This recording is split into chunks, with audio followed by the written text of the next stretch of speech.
Here. Hey. Hello, hello, hello. How's everybody? How y'all? How's the fam? How's life?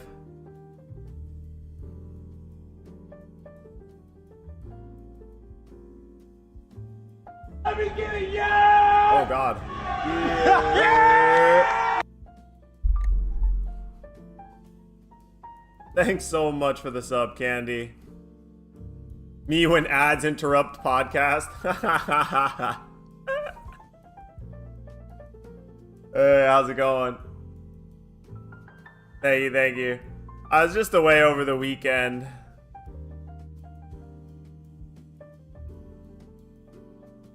Oh, it's a 2K, okay.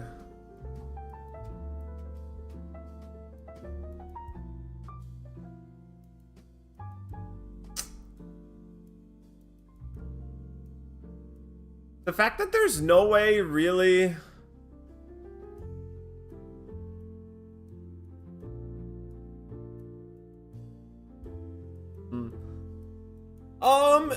It was kind of relaxing.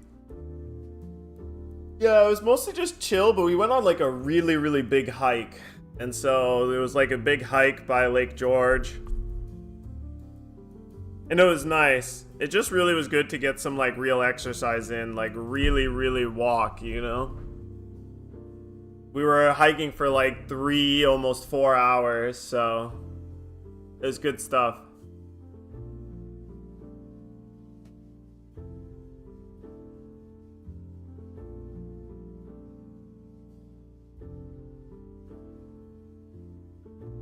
Yeah. But yeah, Kebby, what do you want to do? Should I hop in the podcast room, or you just want to do a Discord thing, or what are you thinking? Because I mean, I was just mostly going to talk about the spoilers anyway, right? Like, there's a lot of really interesting deck building, because now the full set's officially out. Like the actual full set. Fully spoiled. So there's some interesting stuff here, because I think we could just scroll through here and like look at all the cards again and kind of talk about everything, because that's what I was gonna do anyway. So that's what I was gonna do on stream anyway, so might as well add one more person, right?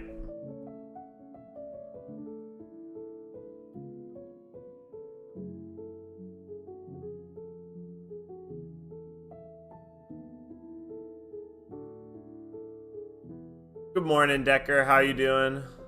There's really no cards for Sabo in the set. It's like 2 cards, right? This Ivankov, which is kind of interesting. And then the Sabo Secret Rare. And I guess this. I don't know if I like this card, though. I don't even know if I think this card is good.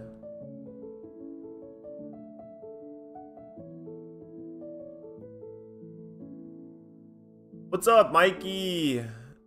Elperial. Good to see y'all again, as always. Is the Red Dragon in this set? Did it not? Maybe it's not in this deck builder?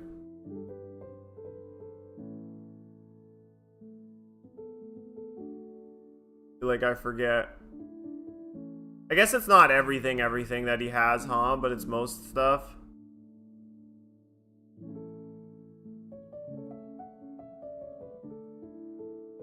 Are you sure the Red Dragon is in this set and not a promo or something?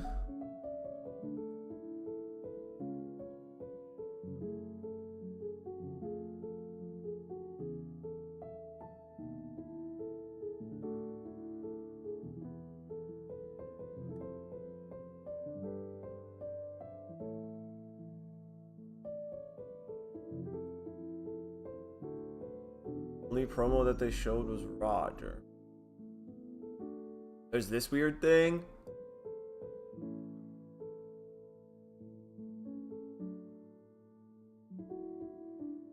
Oh, this is like make your own mole gun, but with counter as well. Oh, this thing. Yeah, it is OP13. Once per turn, when your revolutionary army type character would be removed from the field, or opponents you instead give this guy minus 2 power. Too expensive, it feels like. I guess it didn't make it on here yet.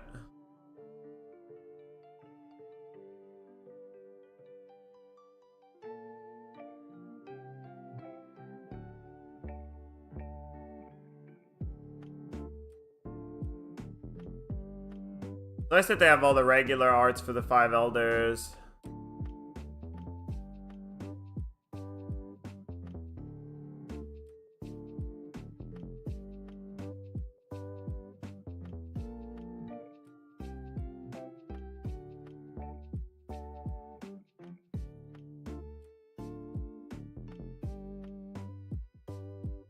Ethan Baron v Nusjuro.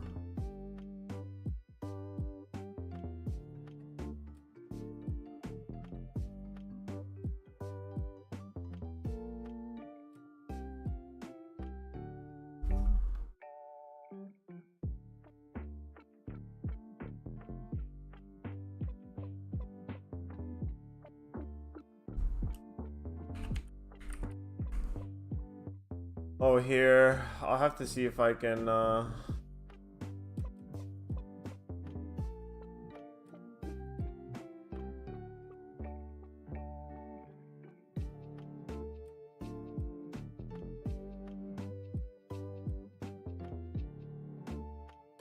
see if this works. No!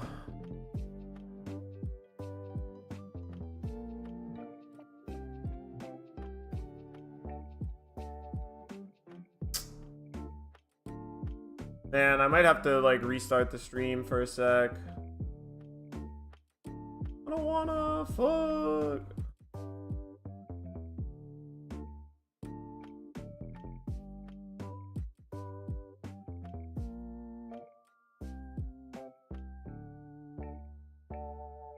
If one person in chat wants to be a special guest, that's funny.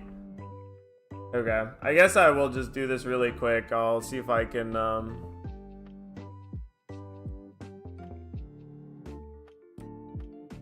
I guess let me try one more time. Oh, but it's still available somewhere, right? Yeah.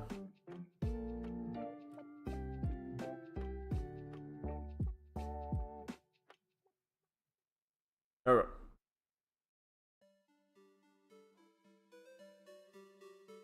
Yeah, we should probably change the password anyway. I have not been fucking...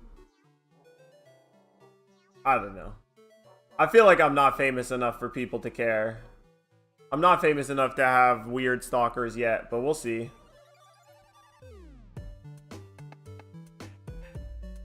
Alright. One sec, I'll be right back.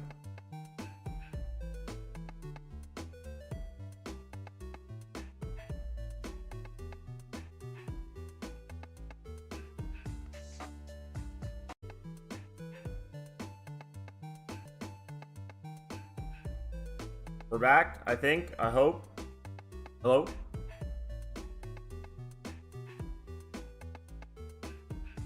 Man, the angle's so much wider freaking in the room here than on OBS.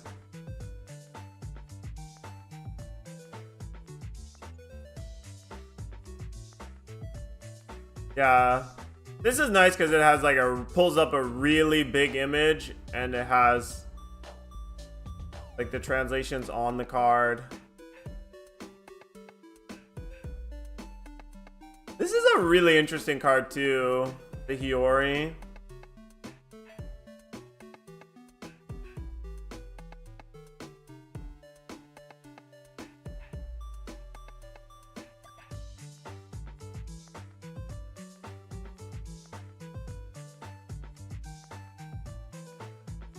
All right.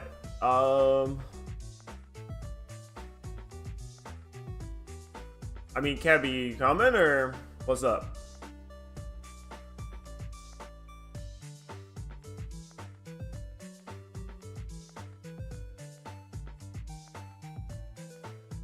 Craigslist has a missed connections. That's crazy.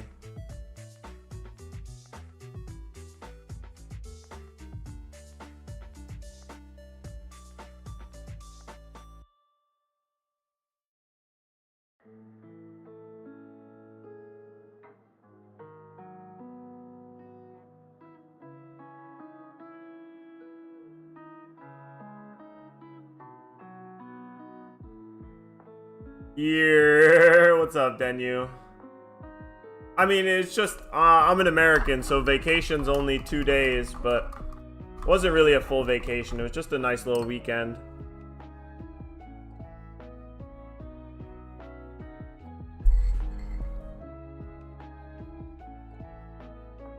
How you doing, though, Denu?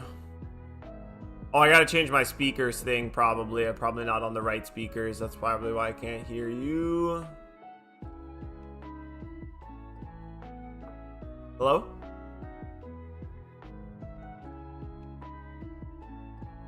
Hello? Oh, let me see. Okay, now I can hear you. Nice. Oh, you hear me? Okay. I was about to just check my, yeah, okay, it's still Yeti. That's correct. Yeah. I just have to change what the audio output is sometimes here. I'm trying to see if I can get this card Katsuki to work right with nice podcast screen. Because the card is all the way to the right. Yeah. Maybe if I duplicate this. It's definitely weird where like I have so many deck ideas, but we have to get an idea of what the hell the format is even gonna look like after Wednesday. Yeah. If they're even gonna have any ban that affects us right away, or whether they're gonna make it like not go into effect until OP13 like they did that one time. I feel like they've learned that announcing a ban and then not having that ban go into effect for multiple weeks is usually pretty bad. Yeah, I don't know what's going on with that. Like, they should have already...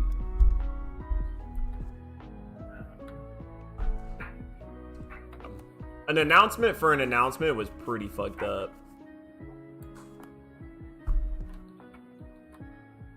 I'm really glad I didn't stay up for that.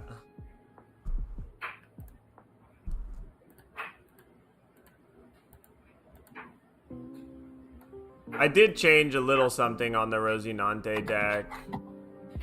Oh yeah, we could definitely talk about your Rosinante. Right now, I'm just trying Smoker.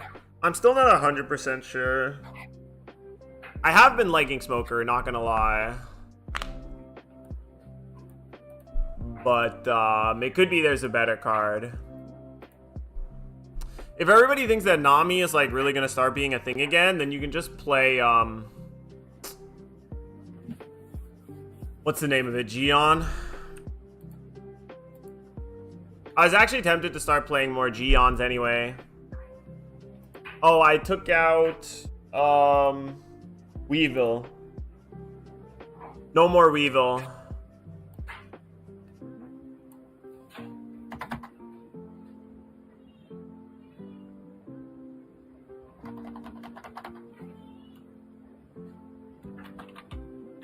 Huh. Yeah, I played against the buggy and I really wanted more things that actually attacked, so... Yeah, Gion is also Slash, which is sick, so you can cheat it out with Mihawk. I need to save this. This seems like a pretty good website. Is this a pretty good website to use for viewing new cards? Not usually, but most of the time I just go to Eggman, but I found this looking for OP13 stuff, and it had a little bit more than Eggman did, and it looks clean. The translations look good. Yeah, because I mean, it's definitely probably looks better than Discord. Yeah. It's definitely easier to look at the whole card and what it does than trying to read it off Discord, but...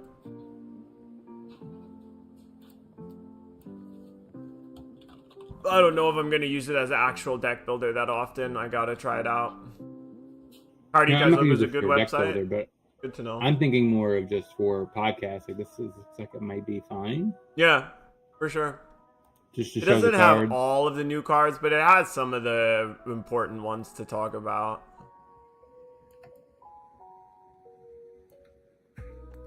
Which ones is it missing? Just some odd stragglers here and there. Like there was some Revolutionary Army Dragon, and God, there was one other card that wasn't there that I was looking for. That is relevant. Yeah, does it have Stussy? That's the black card, right? No, the yellow one. No. Yeah, it doesn't have yellow Stussy. True. Because we only got the regular art for Stussy very recently. I guess I'll just use the other thing. It's fine. It's not that important.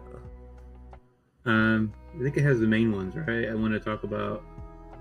Yeah. We're going to talk about the new blue card, Atama, and then we definitely. Yeah, I mean that's like the big thing.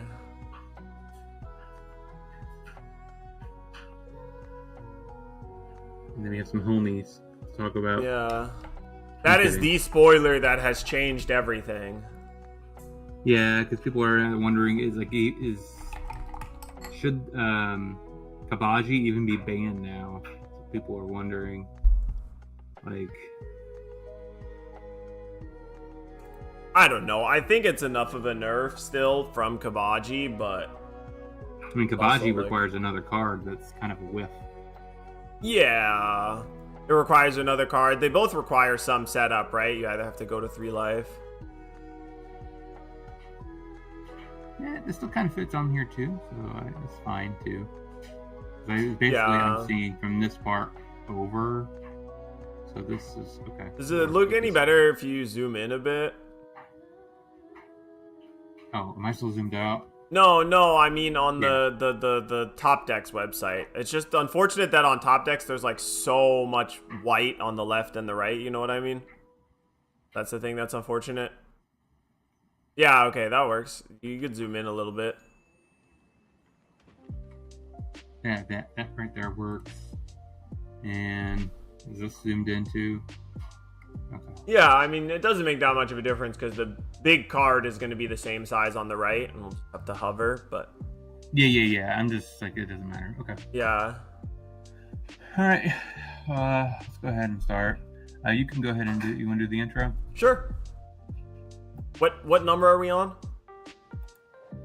Good question.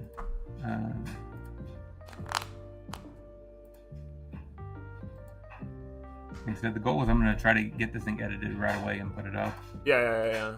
And I'll give it to you. Yep. I wonder how many people would want the ZVB theory. Dude, what do you mean everybody? Doesn't he have like 20k subs? So 13. Let's do 13. Yeah. Yeah. So almost 15. But yeah, everybody. Are you kidding me? His streams pop off. I think if we I don't know.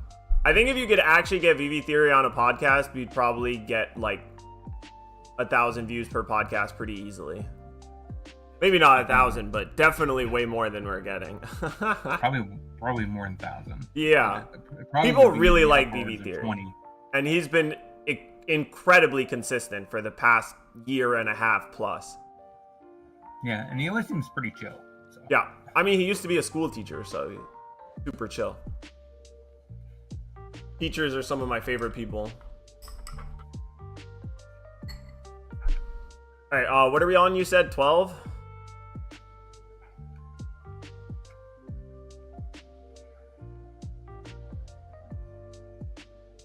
Kebby? Yeah, 12. I think we just did 12. Okay, 15. So this is 13? I mean, you'd now get me questioning myself. Sorry. It's all good.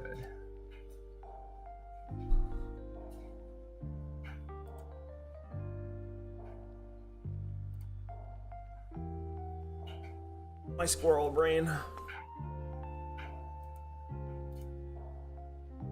Yeah, we just did 12. Okay, so nice. Which is kind of funny because we're talking about V13. Yes, right? Yeah. Good timing. This guy's 13.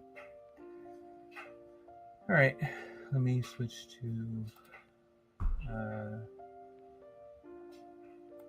no display. There we go. And go. Hey, what is up, everybody? We're back here for Grand Line Grinders, episode number 13.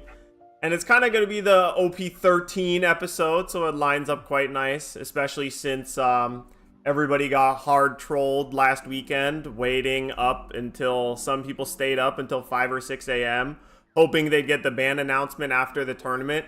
And what did they announce? They announced that the ban announcements are going to be announced on Wednesday. So that's 2 days from now for us, which will be interesting. I'm just praying that whatever bans they make them go into effect soon, because I think a lot of people have kind of checked out of OP11 entirely. But yeah, happy to be back. I had a little vacation, but now we're back. Back with a good friend, co-host Kebby G. How you doing, Kebby? How was your weekend? Great. Just great being having no time. I haven't been able to record anything for quite some time, so kind of sad about that. But yeah, so we're gonna get right into this discussions. We have some interesting things to talk about. 2 cards in particular that I think are probably going to be the more noticeable ones from this recent releases of new cards.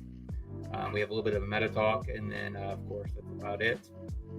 And let us know in the comment section what you guys want to, what kind of other stuff you guys like us to talk about. Because I think after this, we're going to be trying. Hopefully next week we'll be talking about the bans in our top 10s. That's the goal next week, so we could probably hash out what we think the top 10 ranked decks are. So if you're interested in playing competitive, definitely hopefully we think we're accurate, because that would give us some extra cred points. For sure. And then after that, we will hopefully get into some OP12 gameplay as well, or maybe even OP13, because that OP13 isn't technically in the East yet. It's PRBO2, right? Yep. Mm-hmm. Yeah, so we technically, I guess, maybe not OP13 content. We can give you OP12. We talked about doing Sanji, but we pushed that off because we didn't know what the ban lists are. Yeah. Still pretty awkward. I still have, I'm still really tempted to talk about my Rosinante deck more, because I still just really love that deck, but we'll have to see how everything goes. So let's go ahead and dive straight in. So I do want to talk about something very interesting about this recent ranked list. It did get 5,413 games in. Kuzan showing up at the 9th slot. Yeah. I was not expecting a Kuzan to show up. I mean, it's not really a deck I thought was going to be in top 10 ever. Thought it was just going to be a very solid role player. What do you think about Kuzan? Yeah, I mean, I played a bunch of Kuzan, and it is a deck that's, like, pretty consistent in what it does. And yeah, I think its biggest upside is that, like, the Zoro matchup is actually not that bad, and it seems to play out that way in the games, too. I'm surprised that it looks like it also has a good Rayleigh matchup. And because if that's really true, that's like deck number 1 and deck number 2 of the OP12 format. I mean, if we're still under the assumption, and now I'm starting to worry a little bit, but I'm still crossing my fingers every day that we're still under the assumption that blue purple gets banned, or enough cards from the deck get banned that it's not being played everywhere. But like, Rayleigh and Zoro are deck number 1 and deck number 2, at least in terms of ranked right now. Like, and it says that like very clearly in the total number of matches as well, right? Like, Rayleigh and Zoro are the only decks to have over 10,000 matches played with them. So if you have good matchups against those two, that seems so huge, right? Where like Kuzan can just go fast enough with their 8Ks to actually race with Rayleigh. And since all your characters are 8K, Mulligan often isn't good enough. And you never get punked out at 0 because you have like 4 rad beams. So I think it's kind of surprising too, in terms of like, if you had asked me which of the OP12 leaders are going to make it onto a top 10 list, potentially like outside of Rayleigh and Zoro, I wouldn't have guessed Kuzan, but it seems good. Yeah, because like last week or week before that, we talked about, we thought Koala was the third best leader from this set. I do find interesting about Kuzan. I think it actually might get better post banning because its worst matchup is Blue Purple Luffy. If Blue Purple Luffy is gone, it already has a favorable matchup against Enel. Yep. So that might mean, I guess it does semi-poor into Bonnie. Yeah. I think maybe it's good into Starve decks. But Bonnie's kind of right there. So maybe it actually gains a lot more win rates post banning because I mean its worst matchup's gone. And maybe more grindy decks start showing up more, and maybe Kuzan has a favorable matchup into those guys. Yeah, I definitely think it has a lot of promise. The main thing is the deck list is kind of like set in stone. But if it is true that we might potentially be living in a Nami supremacy world for a tiny little bit, then like Kuzan gets big ups as well, just because like any deck that can play Gion gets a huge win percentage against Nami, because that card's nutty. Like one of the hardest Nami counters that exists in the metagame right now. So. And it looks like the other Luffy decks are starting to fall apart. I mean, Blue Purple Luffy's still at the top. Grape is dropping. Bonnie 4th. Kid 5th. Like it's so. I wonder. So what would happen? Does Gum Gum Giant need to be banned if you just ban Blue Purple Luffy at this point? Because it looks like Purple Luffy's kind of going down. I don't think so, though. Like Premium Booster does give a lot of buffs to Green Purple, but at the same time, like Green Purple just got 2 new bad matchups in Zoro and Rayleigh.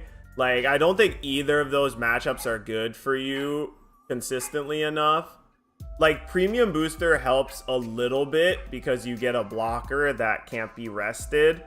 So that helps the Zoro matchup like a tiny bit. But just the fact that those are, you know, these 2 new decks that are relatively cheap to get into because they're all new cards and they're relatively beloved characters, it just like hurts that deck so much. And I don't think, even though Gum Gum Giant is good, I just don't think you can build a version that has enough cards with counter, right? Like that has a low enough counterless count that Gum Gum Giant will keep you alive too much longer to be relevant. And yeah, so if you really look at it, right? So it's losing matchups are like barely, like it's barely under. So I wonder if Gum Gum Giant would make these matchups even like horrible. Like it would probably be really bad into Enel. It would lose some favorable matchups here. So I wonder if it would be too bad. It would be too much of a hit to break Luffy. I mean, GP Luffy now being losing against Enel is so bad. That used to be one of your really good matchups. The fact that that matchup is losing now is like a real sign that GP is worse than it used to be. And Enel is a lot better than it used to be, because I played that matchup a lot and it was tough. It was winnable, but very difficult. Yeah, so maybe just the restriction of Gum Gum Giant is enough to keep Grape Luffy into check, because it looks like it's already kind of fallen apart. It's really horrendous into the 2 new decks in general. There's definitely so many additions of strong cards in other colors that it doesn't feel like you're really pushed to play Gum Gum Giant, just because like every color now has some really, really strong card that makes you be like, oh, well, I'm happy just playing this. You know, this might not be as strong as Gum Gum Giant, but it's close enough. You know, if Gum Gum Giant's like a 95 out of 100, so many decks just have their own 90 out of 100 that they can just jam and hope they draw and overpower you. So, besides that, there's not much really left to talk about. I mean, of course, Zoro is just almost at a 10. Yeah. Is that an issue? The Zoro matchups are so crazy, just in terms of like how many people are playing the deck. It's so popular. I don't know. I'm not worried about it, especially just like, you know, you can look at this list there and see there's 5 bad matchups, and some of the bad matchups are really bad, right? So And I have decks that are good against it, right? Like, there's a bunch of options. And Zoro is just, like, one of the biggest things that is making Zoro such a high win rate is that, like, it's this really great combo of an extremely popular character and an extremely linear and relatively easy to understand deck. So you don't need a lot of training to be good with Zoro. You just read the Zoro leader, you recognize that you attack a character and face every turn, and you just do that over and over again, and it gets you wins. But I think once more people are prepared and playing against it, I'm just like not that worried about it. But I'm interested to see what the list for the Kuzan deck is. Any chance we can pull that up?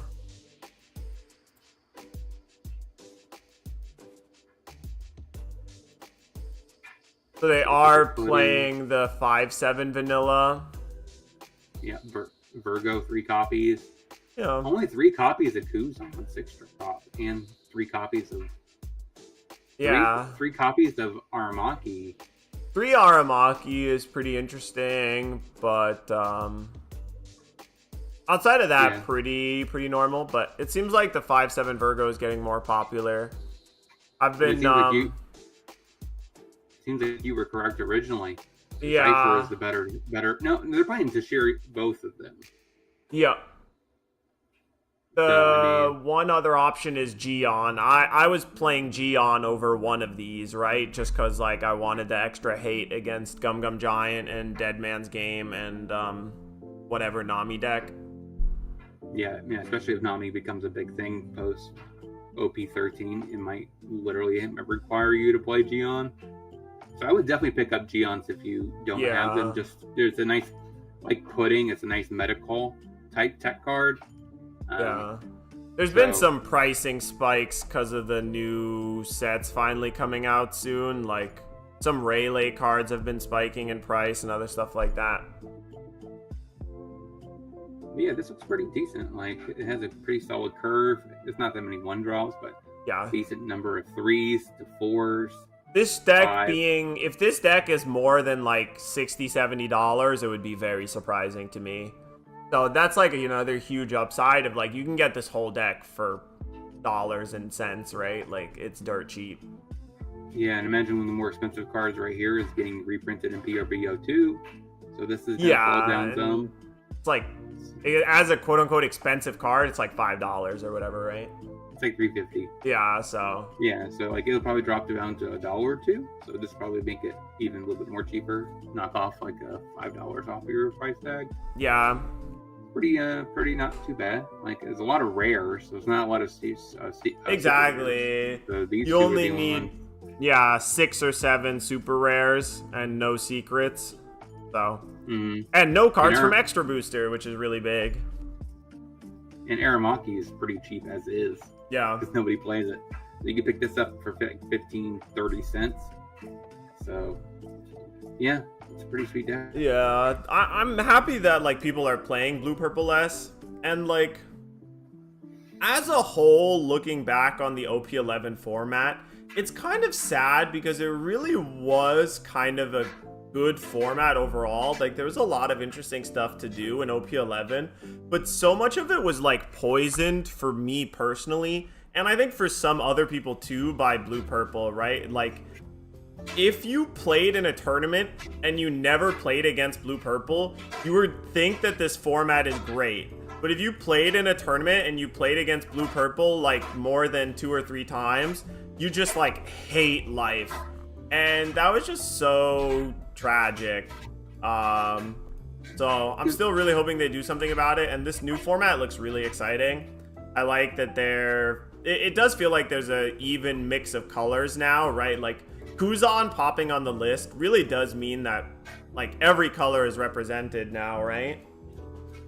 Yeah, so I mean, I think it was twofold, right? With why Blue Purple Luffy was such a problem. First of all, it was they didn't balance the leaders. That's the one thing I hope they start doing more of going forward. Is all the leaders in the set, they just kind of make them on the same power level. Yeah. So that way, it's not just Blue Purple Luffy, and everything else was kind of like a tier or two behind. For sure. With Shirahoshi, the best one might have been Katakuri, but like there was just like this big power gap between what Blue Purple was and what the other ones were. For sure. And also, I mean, it also doesn't help that Blue Purple Luffy banned basically a decent amount of leader from the format, just because they also were other leaders that had a late game and wanting to get to the late game, and you can't really have that strategy. So basically, he himself banned a certain proportion of leaders. Yeah. But now we have late game decks back, which is nice. You know, we have Bonnie as a late game deck, and even Kid and Anel too, right? Like, feels nice. Yeah, so I'm hoping hopefully maybe all they need to do is just ban Blue Purple Luffy. I wonder if that would be enough. Like the people are talking about the power creep from 12 and 13 being really up higher. But we can go ahead and get into the power creep, talk about OP13 right now. I don't even think power creep is that high of like... I feel like what you were mentioning earlier is just what is happening. I don't think there's that much power creep, but I do think there's a lot of power balancing. Because it used to be that every set had like 1 or 2 really good leaders and then a couple of stinkers, like cards that were just genuinely bad 100% of the time, or, you know, they were just never going to be tournament viable, like just straight up from reading it. And they're kind of removing those really terrible cards more and more and just trying to create like a more even floor. We might still have power creep, but I feel like they've gotten into a good spot too now where they don't feel like they have to print terrible cards, because now they just make cards that are really flavorful, that like have something to do with the story, cards that are good, and 2Ks, and like those are the 3 cards that they print. So keep in mind, I'm not saying power creep is bad, right? I think what they're trying to do, they're trying to elevate the game up to a certain power creep that they like, and that's basically because they're still relatively new card game. They're trying to figure out what power level is fun and exciting. Yes. Right. Because before you could argue there was a lot of cards that weren't playable, they weren't fun. So they're trying to find out that balance. Once they find that balance, it might just stay that course forever. But like I said, they're still exploring and figuring out what makes the game fun. Mm-hmm. No, I 100% agree. I 100% agree. Even Magic the Gathering did that. Like, they got to a point where, like, okay, we need to move up to Baneslayer Angel. Now we need to move it up to here. And this is kind of where everything is kind of fun. There's not needing bans. It's kind of just, So that's basically what they're doing, right? Which is why, I mean, I don't mind this. I don't think it's necessarily bad power creep. It's power creep that's necessary to keep the game fun. Yeah. I mean, people are always talking about like, aren't the OP13 leaders like really broken? Isn't like OP13 power creep?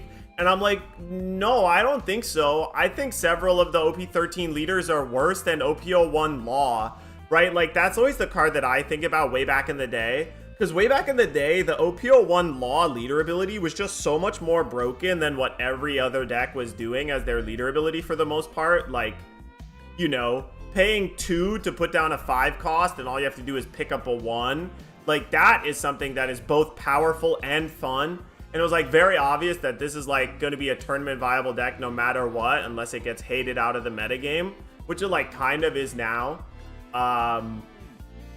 But like, we've had high power level cards for a long time. So anyway, OP13, you wanted to talk about this new Roger Pirate event? Yeah, so I think this actually was the last piece that I was looking for. Because I think that the deck needed enough ways where it can go first and still be viable, which was one of the things that I was really worried about. And they basically made a Gear 2 for Roger, and only Roger. This is something I think they need to start doing more of. If it is something that's good like this, they need to start leader locking it a little bit more. Yeah. Just so that way it's not like a one-piece staple of every deck. But I do like that this card is absolutely needed. So now you have your buggy, and there's another ramp spell that's brand new that I actually really like because it's kind of a twofold. It's a good ramp spell and it's a good beat stick late in the game. Mm-hmm. So I think that's actually really strong. I think that they need to make more ramp spells like that. But what do you guys think about this new event? I definitely think this event helps a lot, but the games that I've played of Roger still felt a lot of the time like the ramp cards are fine and you're going to draw them and play them as you can. But the main problem is the top end and how do you get top end that you can win with.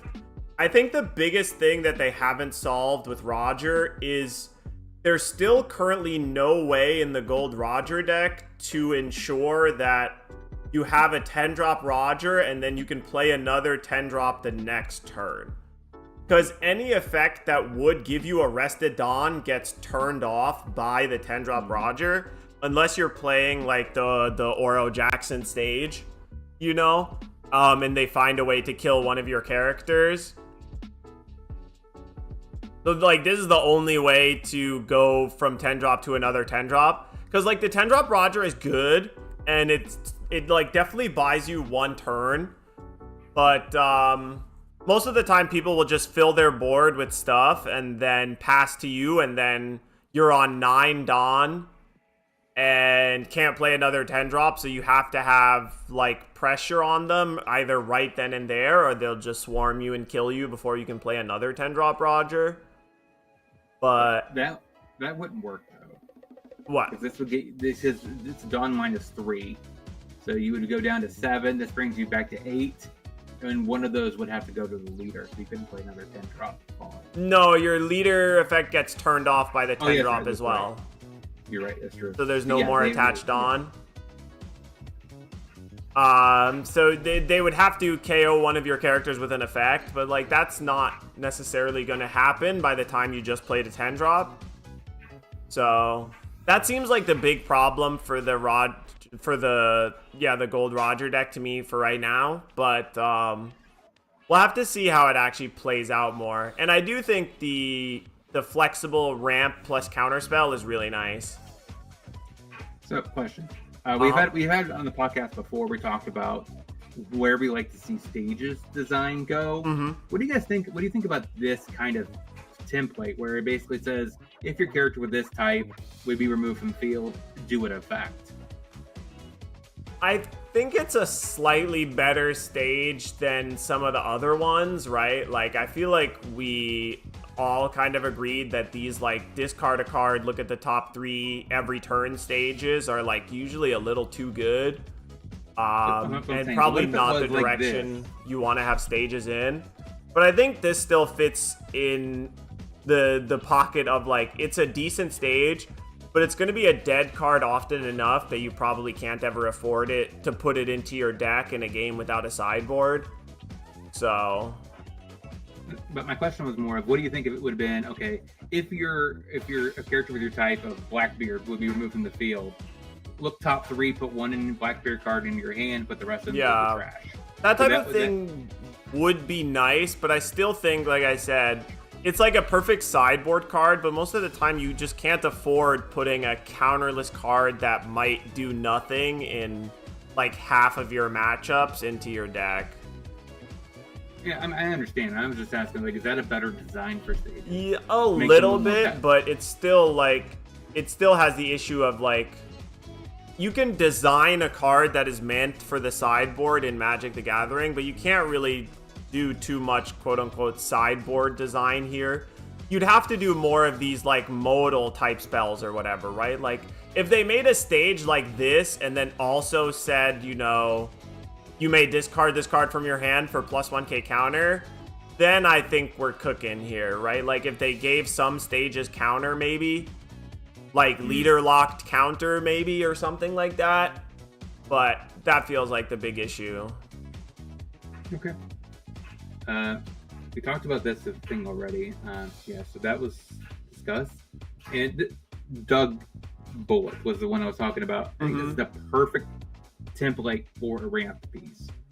3-drop, 4K, comes down, you get a Dawn, put it played tapped. I love it. And then later on, it's a 6K attacker, so it can get through most leaders. Yep. So it's not a dead card late in the game. Hopefully they start making more rampers like this, because I think it's perfect. What do you think? I do like this card a lot. Like 6k bodies are just very nice. And the fact that it's like a static permanent thing, not like your turn, their turn or whatever, definitely helps. I like the dog a lot too. I don't know if the dog is spoiled on this deck builder yet. Oh yeah, Inurashi. Yeah. This I is think like, this one's it's smaller, but it KOs a 1 cost, and I do think that's pretty good. Just because there's a lot of 1 costs everywhere, and in like the hyper aggro matchups like Rayleigh, you're gonna be really happy that you have this. But I guess now you have 2 2s, you have 2 3s.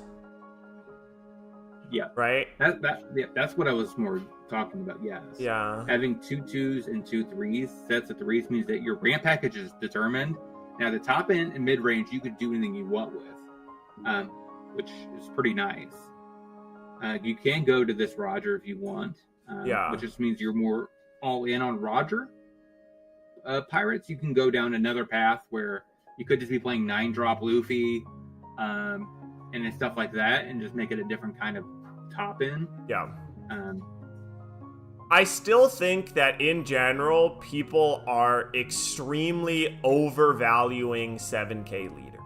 7k leader is good in theory, but 7k leader is only broken if you start the game with it, right?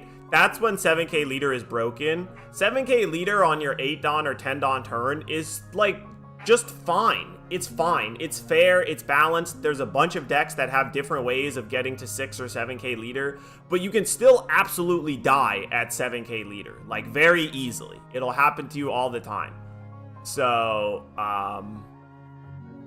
yeah, I think that this card is incredibly scary, but since there's currently no way to play 2 of them in a row reliably, consistently, I'm not that scared of it. Yeah, I mean, do we know when we're getting the promo, Roger? Nope. I mean, because technically you could play 4 promo Rogers, 4 new gates, and maybe that's what you actually go with. Yeah. Because then you basically make your leader 8k, 9k. But yeah, it's definitely interesting. The other key piece that has been spoiled has caused a lot of hype. People thought maybe they pushed off the ban announcement because they think they might have to hit something else. Yeah. Which is Otama. So, which I don't know if that. I definitely don't think that's the reason. But it was a little weird that, like you said in the beginning, that they told us announcement that it's going to be later, which is weird. What do you think of Otama? I mean, this card has hit One Piece TCG, YouTube, and Twitter like a freaking nuclear warhead. This card has made people go crazy. Like, everybody was talking about Roger and how broken Roger is and Emu and all this other stuff. And then all of a sudden, everybody's like, forget all the other cards. They're all lame. They all suck. The card that I'm actually scared of is this 8-year-old girl. Dude, this 8-year-old girl is the most terrifying person in the world to people on One Piece Twitter right now. It is crazy. So, I mean, it's just 1 cost, 2k. If you have 3 or less life, draw 2, trash 1. It's Otama 5, or sorry, it is Kaya 5 through 8 for the Nami deck that originally only had 4 copies of Kaya, you know, a 1-drop way to draw 2 cards. And now they have extra copies of it. It is very, very good, for sure. But I do think the fact that you need to be at 3 life is a little bit of a nerf. You can't just put it into play on 1 Dawn right away. But it is very, very good in the late game turns, right? Once you hit max Dawn. Do I think something needs to be banned? No. I mean, the Nami leader rotates in April 2026. It's like, I don't know. I think we can survive Nami Winter if it's for like 3 months or something, right? Because like this card doesn't even come out until 3 months from now, and then rotation is like 3 months after that. So yeah, it's one of those things that people, what I've understood, really hate Nami as a leader. Because it plays solitaire. It doesn't really do anything to the board. Doesn't tap your life. You're never really getting card advantage from your life, really ever. So it's like one of those kind of strategies that people just don't like it. but I understand. Like, then again, like it's definitely going to change. I think it changed their play patterns. They're definitely going to take the first 2 damage off their life. Yeah. Some of the time they used to always counter out just to draw more cards, pitch cards to get through their deck faster. But now they probably just take, and then start using Otama and just start going through it, and then start countering using their counters. I still think that, like, there's just ways that you could beat this, right? Like, there's just still, like... Obviously, Nami is a deck that hoses certain decks really hard. And I can see a world where this kind of has, like, the same effect or a similar effect as Blue-Purple Luffy, where it's just, like, no deck has a stronger late game than Nami, where they just mill, kill you, right? So you just can't be playing too slow of a deck. But there's a bunch of decks that could do really well into Nami that exist right now, right? Like, I'm sure Zoro could do fine into Nami. Rayleigh obviously is incredibly favored. Blackbeard will always be good against Nami, right? Like, if they can't trigger Kaya or Otama, then, like, that's a huge downside as well. So, I'm just not as scared as some people are, just because, like, I recognize there are answers, and I think, yeah. I still think that this is not as scary as Blue Purple Luffy. So other cards that have been spoiled, this was discussed quite a bit as well on Reddit. Saint Charlos. Basically, it's kind of like a 1-drop 0 attack blocker that trashes 1 when ETBs. 1-cost blockers are really good, for sure. 1-cost blockers with counter are really good. And people were already playing the Cobra, the 2-cost blocker, with the same effect, so... Yeah, I got some flack about this card. What do you mean? I made one comment saying it's less. The typing is better, but it actually is a not a power creep. It's the other direction by stats wise, and people were getting at me like, because it technically is. Cobra is a 1,000 attacker. Yeah. That is irrelevant. Yeah. But coming from the Magic perspective, like it technically is worse. Yeah, it's slightly worse in every deck other than Emu if you start with the Mary Joie in play, right? Yeah, but I got a lot of downvotes on Reddit. Dude, Reddit is fake. Yeah, I'm like, funny. I mean, but I'm still, I guess, maybe thinking on the Magic perspective, more keywords at the same rate as a power creep.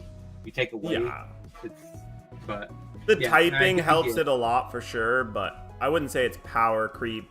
I mean, it's power creep for a specific deck, right? For one deck, but not in general. Yeah, I mean, playing this on turn 1 is going to be absolutely kind of crazy. It's pretty good. Yeah, it's going to feel really good for sure. The other card was the other Saint down there, the 3-drop one. The 3-drop Saint is the one that makes me think like, oh, okay, maybe this Emu deck is real. Like, for the longest time, it seemed like Emu is too slow. And man, dude, 2 things that I realized about Emu that are like just a travesty and like, oh my god, okay, wait, this deck's probably not going to be that broken, is first of all, the Empty Throne, it's your turn only. So you're only 6k leader on offense. You're not even 6k leader on defense for the 7-drop stage. So you're not even 6k leader on defense, which is super whack. And then the Worm Elder that makes your character 7k, it's also only on offense. So it's not even on defense either, which is whack. But this card does seem really, really good. It's 3 cost with 1k counter. You may trash 1 card from your hand if the only characters on your field are Celestial Dragons. KO up to 2 of your opponent's characters with a base cost of 3 or less. Yeah, it's going to be needed for Rayleigh. For yeah, sure. This is the anti-aggro tool. Yeah, exactly. This is how you beat Rayleigh. And it's going to be good in some other matchups, too, to snipe a couple of random 3-drops or whatever, right? But, like, I think you're going to want to play 2 or 3 copies of this card in every Emu deck. It just helps you not die in the early game. And the fact that this is basically 2 cost... It's like a 2-cost event, right? Like 2 cost, crash a card, discard a card, KO 2 things. Because you can sack this to the Emu leader ability to draw a card right back. Yeah, definitely. It's definitely a very strong card. Yeah, I don't get why they actually did that. That's a lot of hoop to go through to get that effect. It's why have it only on your turn? Yeah. It seems a little fishy to me.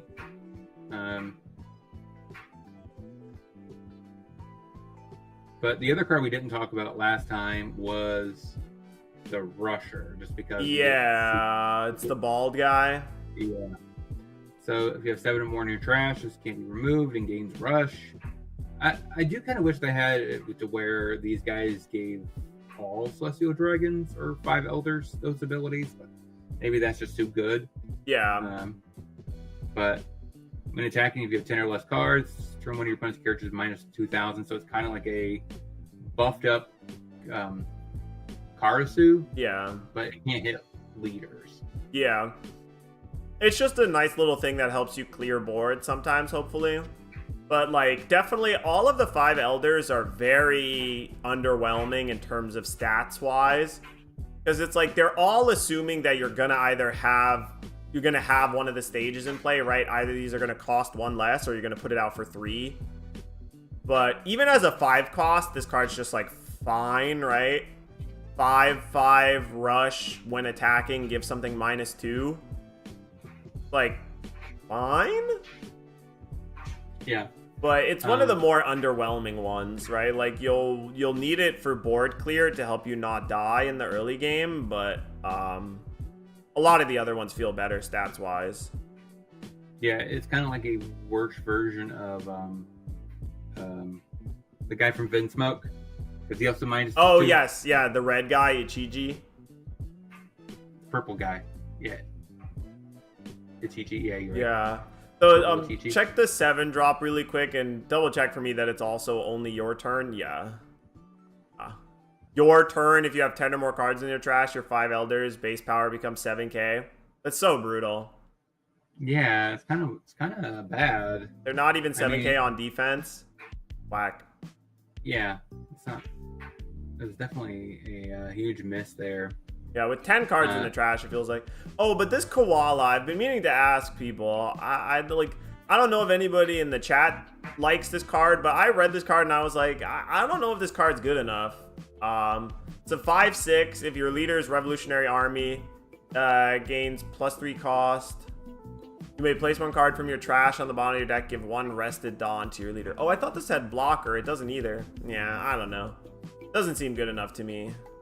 It's weird, right? Because, I mean, where is the leader? Doesn't he require a Dawn? Yeah. He does. So that way, I guess you could play her on 5, put 1 to the bottom, and then put the Dawn onto him. So that way, you would get the buff immediately. But, that's your yeah. purpose? But it just seems like a strictly worse version of the secret rare. Obviously, maybe that's the point. This is the budget version. It's common, yeah. Secret rare. It's supposed to be in the set too. It's the very bottom, yeah. The secret rares, the 3 of them. Oh yeah, the Kaida. Yeah, this is 6/7 blocker, and then give Arrested Dawn. Oh, wait, you don't even have to bottom deck anything. Okay, yeah. Yeah. I mean, yeah, it's basically a budget. It's basically a budget one of those. Ooh, but that event, I kind of wanted to talk about that event, the yellow one. The yellow 2-drop event. That card seems interesting. Paper art aftermath image. Yeah. Counter up to 1 of your leader characters gains 3,000 in this battle. Then if your opponent has 2 or less life, add up to 1 of your leader or character up to 1 gains additional 1,000. Yeah. The +1 is this turn. So it's like +3 for it's +4 in total, but the +1 stays through the turn. So it's a way to potentially get your Bonnie to be like 6k on defense. Yeah, and plus it's a trigger, so it works with Bonnie. Yeah. Not really, I guess. I mean, because her ability is more of a on your There turn. is some trigger searchers though. Yes, her Lilith. Oh damn. Yeah, so you could trigger that. Yeah. That's a pretty valid point. And of Yeah. course, we have this one for Supernova. So I Yeah. guess that means you could go down the path of either picking Egghead or going down Supernova. If you want to go, so it's like there's two different avenues. You already have a character searcher, so playing the event searcher feels weird. Unless you really care about the trigger. Yeah, but I'm saying, like, then again, Bonnie's not. Why isn't this Bonnie Supernova? Yeah, I don't know why the Bonnie's not Supernova either. I think they didn't want you to have it be a blocker in Kid. 9-10 Rush that untaps and then also blocks. Probably a little bit too good in the Kid deck. Yeah, and plus, I mean, No, but Kid is cost 3 to 8, right? I forget.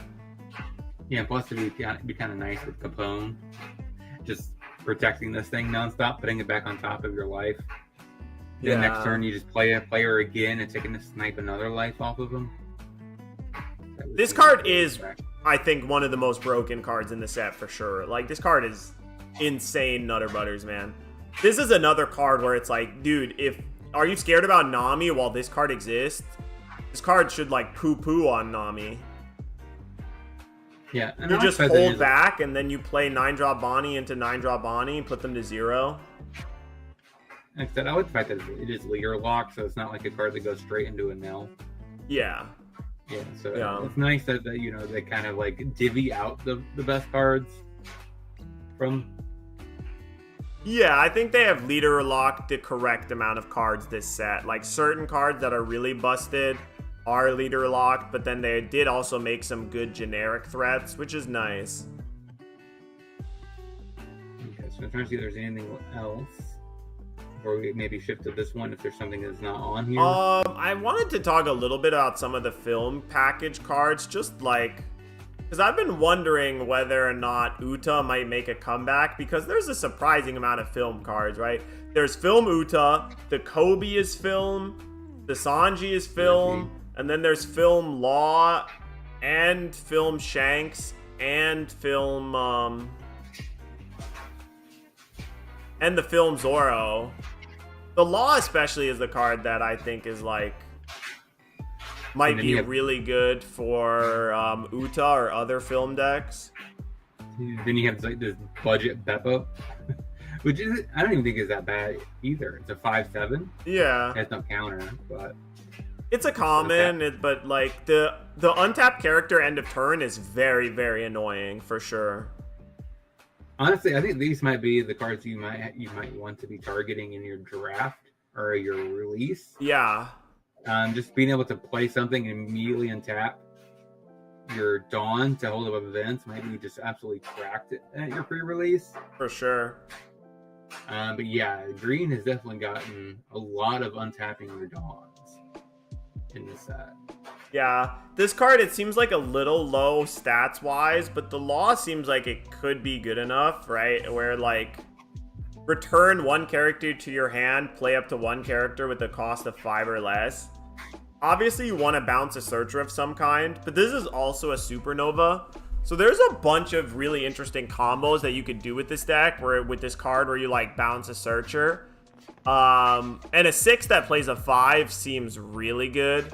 Obviously, it's only going to have blockers sometimes, because being at 1 life is very low, but still, a 6/6 that plays a 5, and there's a lot of things that I like about this card, where it's like film, it's also Supernova, it's also Slash, so there's like a bunch of places where it could maybe go, but I'm not 100% sure yet where, but I feel like this card has potential. Yeah, the blocker mode seems like it was designed for green yellow Law, because it often goes down to 1 life. Yeah. Every time I face it, so it's like it's kind of like it's designed for that.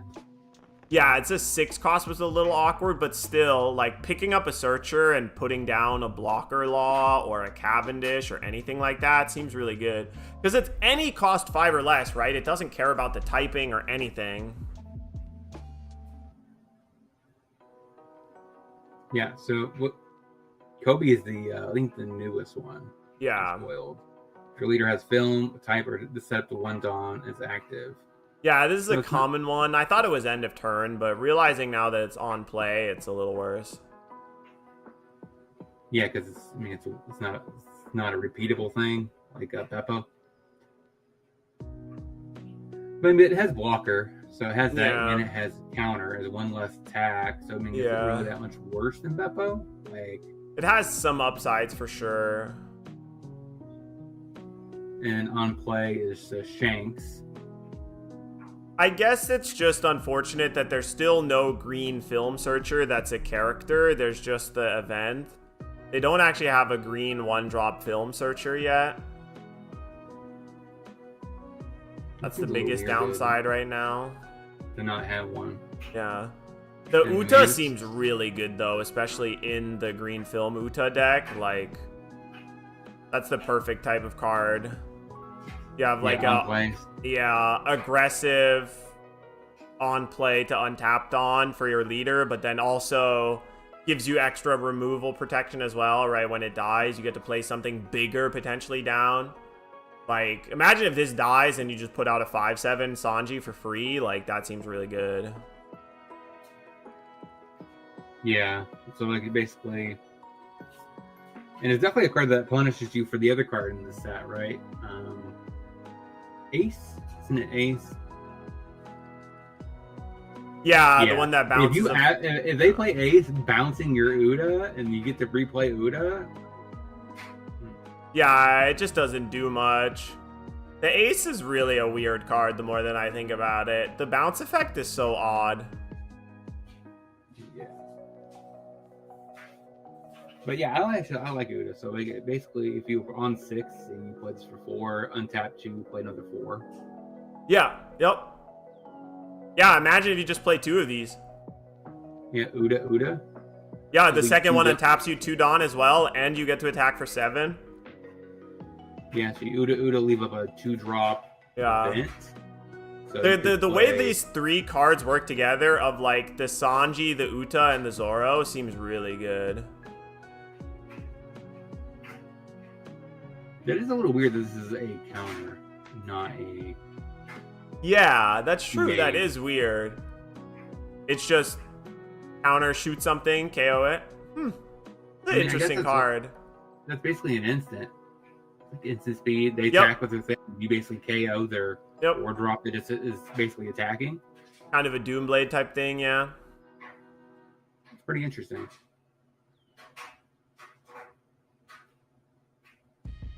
So that freezes. It's like a carrot effect on an event. This one or this one? The event, that's like a up to 2 opponents rested characters. Oh, so it is a mini Electric Luna. Oh, okay. Supernova plus Straw Hat Crew Electric Luna seems pretty nice, and it also has counter. Yeah, it is a mini Luna. It's nice, flexible card. Elephant And then Gun you got- just hasn't worked out the way I wanted to.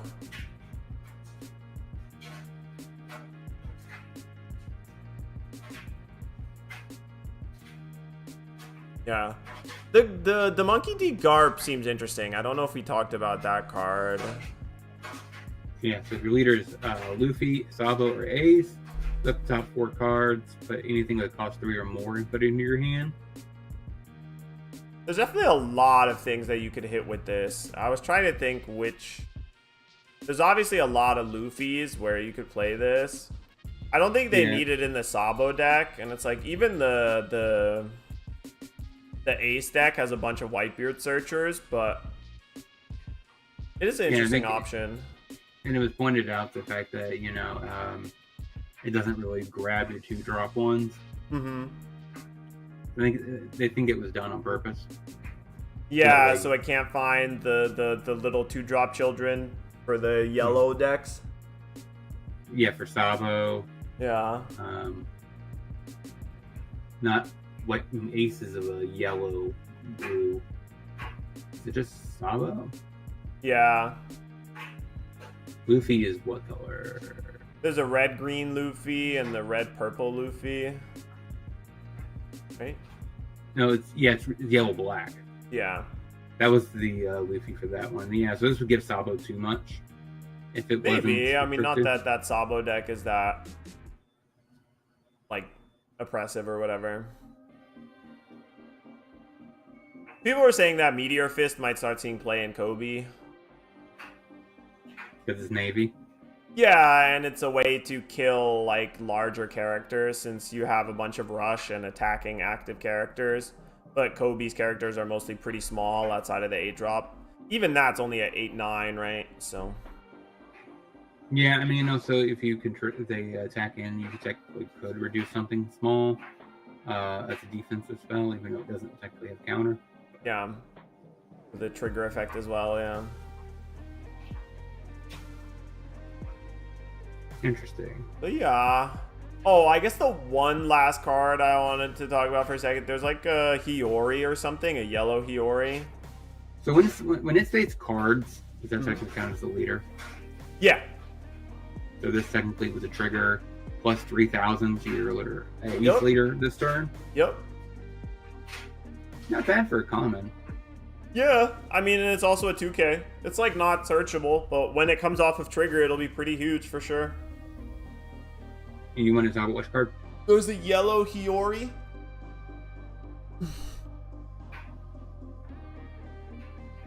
Yeah. This card seems really interesting. This seems like it could be a really, really big Yamato buff. So 4 cost, blocker, 0 power, but it has counter. On KO, trash 1 card from your hand. If your leader is multicolored, gain a life. Yeah, I mean that definitely was. We talked about before on the podcast as one of its weaknesses. You just lose out of nowhere sometimes. Yeah. It being a blocker, and then later on, and then also being like a Kuma, right, where it just gains you a life. Seems like it actually might be enough to keep it where you don't just die out of nowhere. And you have one more turn, which is often what you want. Yeah. Someone pointed out you could play this in blue, yellow, Nami as well. That seems good too.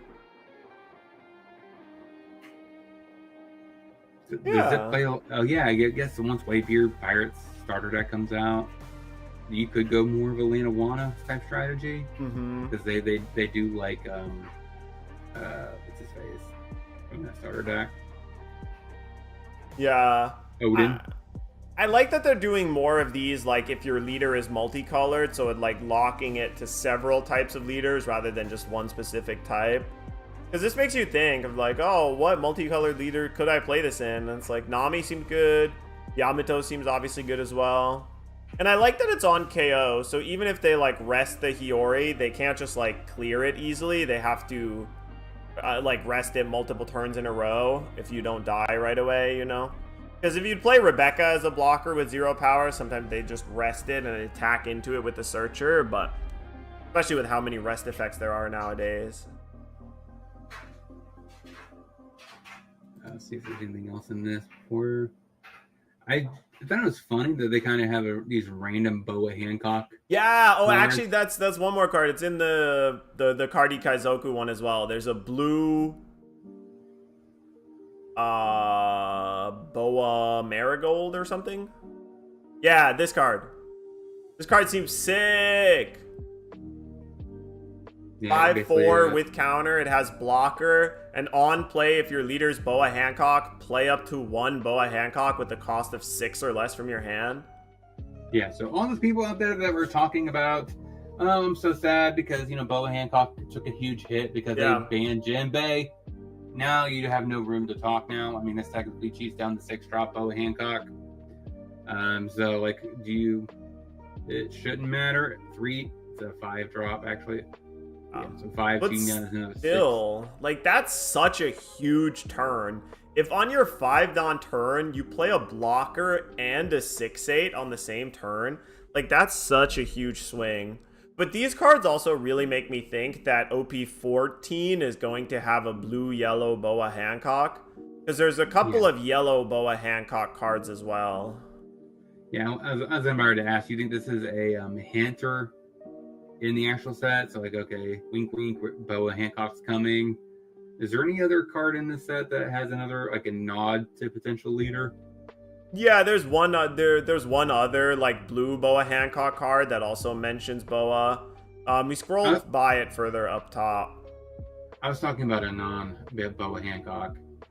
I was like, I was asking basically if they're winking to another potential. Oh, to a different OP14 leader? Yeah. I think they've just been making more, like, blue and yellow 7 Warlord stuff. So I think there's going to be a yellow Doflamingo at some point, but I don't know if that was in this set. I must have passed it again. No, it's down here.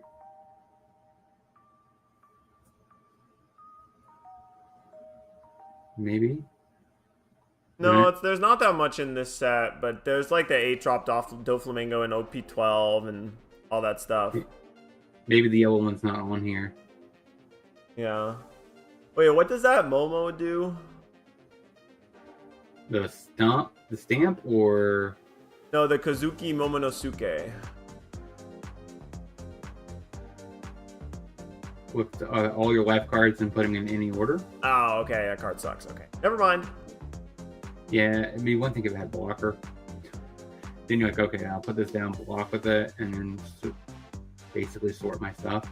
But it doesn't state that you would put them face back down. No, so you'd keep whatever cards are face up, yeah. Yeah, that's a little weird. Especially since you have to like put them aside to remember which ones are face up, which ones are not. Yeah, you just gotta try and stack them in a way where the face up cards stay face up, but it seems like everything for now. Now it's just wait for the ban list, Sag. Yeah, so that'll be next week. We'll talk about the ban list. And then we'll talk into what we think is going to be the best decks going forward after OP 12 plus, like I said, the bans. And then we'll start maybe getting into some more gameplay. Yeah. And I think for the most part, isn't OP 13 pretty much spoiled? Yeah, the full spoiler. If it's not out already, it will be out this Friday. But okay. I think they've spoiled like 115 out of 125 cards. Yeah, so the odds of there being any other good cards are probably like a few commons left over. Yeah.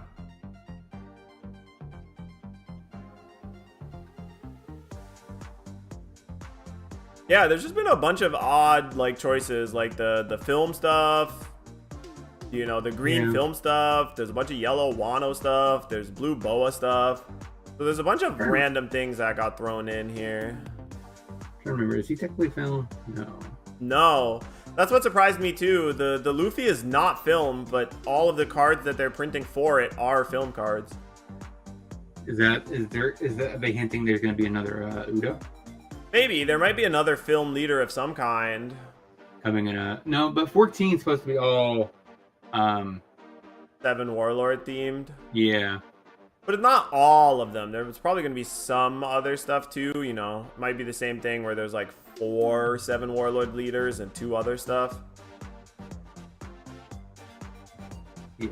So, I mean, at some point we might have to have a video talking about where we think these are ranked now. I mean, yeah. Roger got a little bit of a boost. But again, a little bit. I don't think the late game is there. Like, I'm not really excited about Rayleigh. Yeah, I'm not excited about this Rayleigh either. I think currently if I was building a Roger deck, I would probably just put 4 10-drop purple Roger and then 4 10-drop red Roger and 4 of the red Rayleigh, and that's it. The 8-drop Rayleigh? Yeah, the 8-drop red secret rare Rayleigh, because I think that one is searchable by Shanks. Yeah, with Roger Pirates in its types, yeah. But it's former. But that's what I'm saying. It's former Roger Pirates, so it has Roger Pirates in its types, which is different than a Roger Pirates type card. Yeah, and I think this also works with it, including without a type, including Roger. Without a type. Yep, you're right. Both of them work. So the red Rayleigh on play would still trigger if you have the gold Roger. Yep.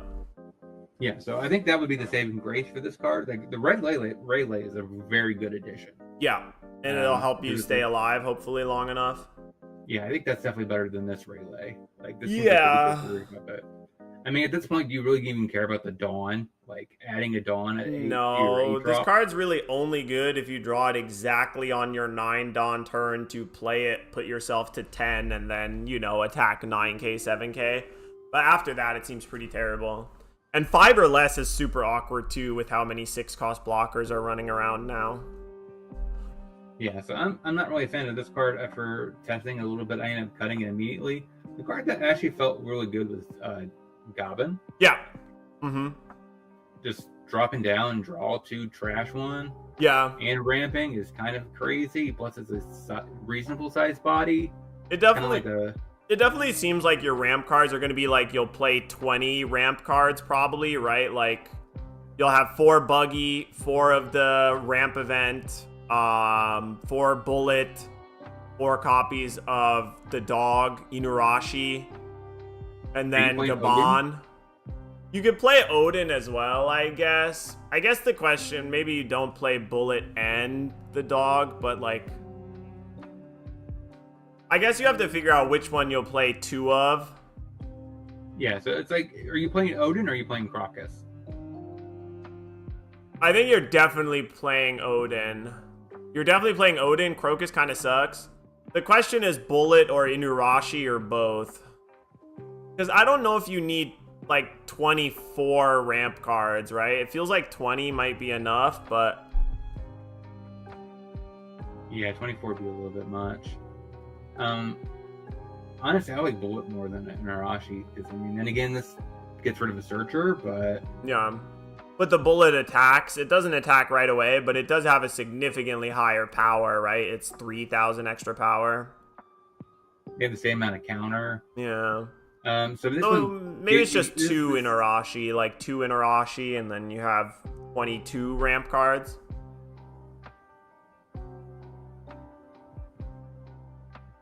Yeah, right? Yeah, so I mean, how would that look? So if you did two twos, or 8 twos, 8 threes, and then you had like 8 5s to 6, but that's too much, right? Maybe. That's like the kind of the tough thing too, right? Of like, you have your 12 giant top end cards, or maybe you can't play 12. You might even have to only just play like, because it's so hard to chain top end, and you need at least 12 2Ks. That's 24. Yeah. But actually, I do like the fact that they're all rare. Yeah.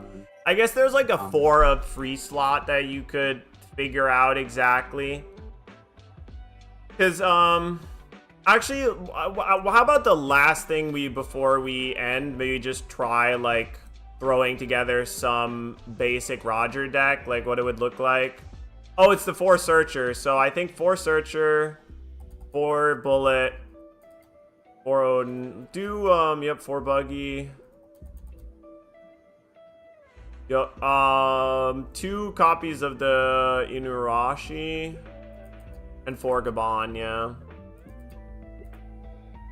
And then what? We need the other Roger and the Red Rayleigh. So you'll have to clear because it's set to OP13 right now. Yeah, I'm trying to think. Is there anything else? There's no red things, right? This is basically... No.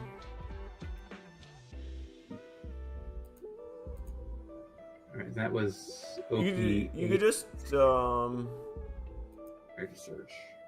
Yeah.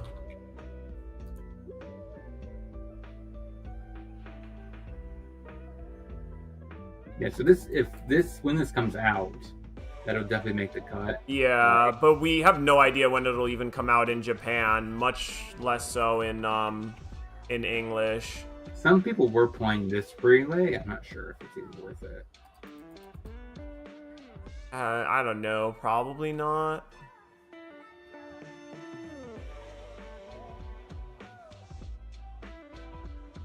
Doesn't seem worth it to me. I mean, Now you just need 2Ks.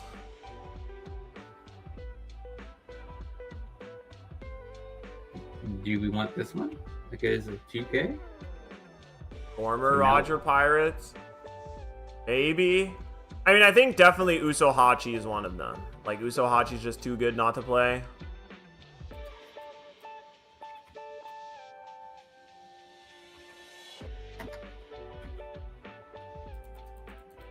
Yeah.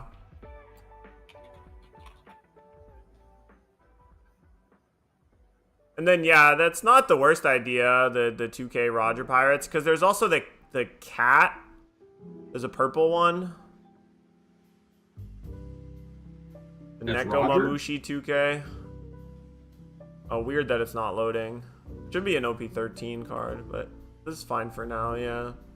Total cards, so we're missing 1. Maybe it's just, I don't know. No, it doesn't count your leader, so this is the full thing. I mean, the big thing is you'd have to find something to replace the Roger. That's the main problem.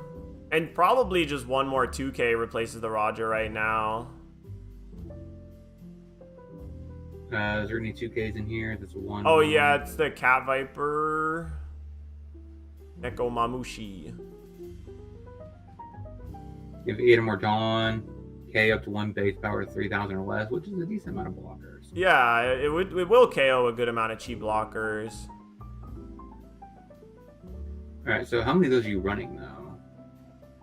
I mean, this is what I would start with, but I don't know if this has enough top end as a deck. You might What about have Divine Departure? I just don't like Divine Departure very much. I don't think it's necessary. We're just not that high on counterless cards because all of our ramp cards have counter.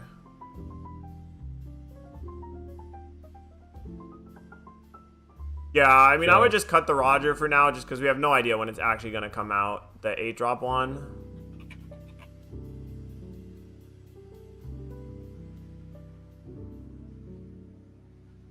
What are you looking for?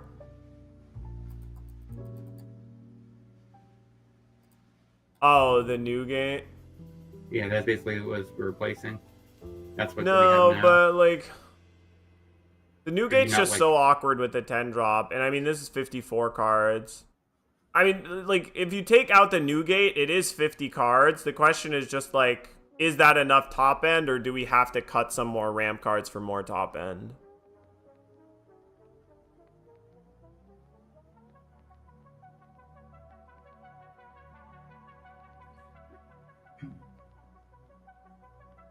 Yeah, I like this. The new gate's probably not 4 copies anyway. Yeah, 2 copies. Maybe it's like 2 copies of new gate and we play slightly less 2Ks, or we cut the Inurashi or something.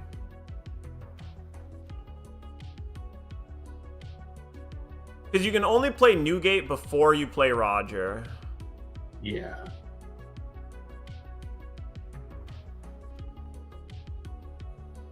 Maybe just don't bother with it. Yeah, I just don't know if the 8-10 drops is awkward too, because you can't ever chain the purple one into the red one. You can play the red one and then play the purple one, and that's pretty good. The average. I like the fact that it's telling me the average cost. Yeah. So I mean, does this actually look pretty solid? I mean, you have.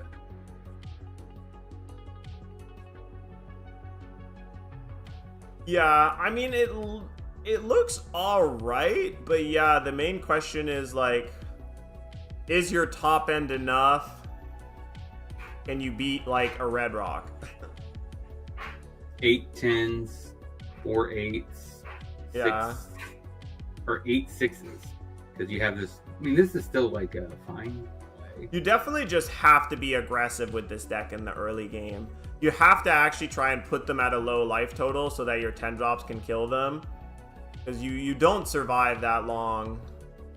You mean, you're trying to be aggressive in the early game. I think Bullet is required. Yeah, If Bullet you will play help this a down, lot. it gets you ramped, and then you play him, it gets you another ramp, which probably turns on You'll your be on Bullet, and 4 you get Dawn your when you back. play it, yeah, and that'll get you to 5, and then it's 6, 7, and then if you play a ramp card on 7, it'll be 8. So it can often attack as a 6K the turn after you play it.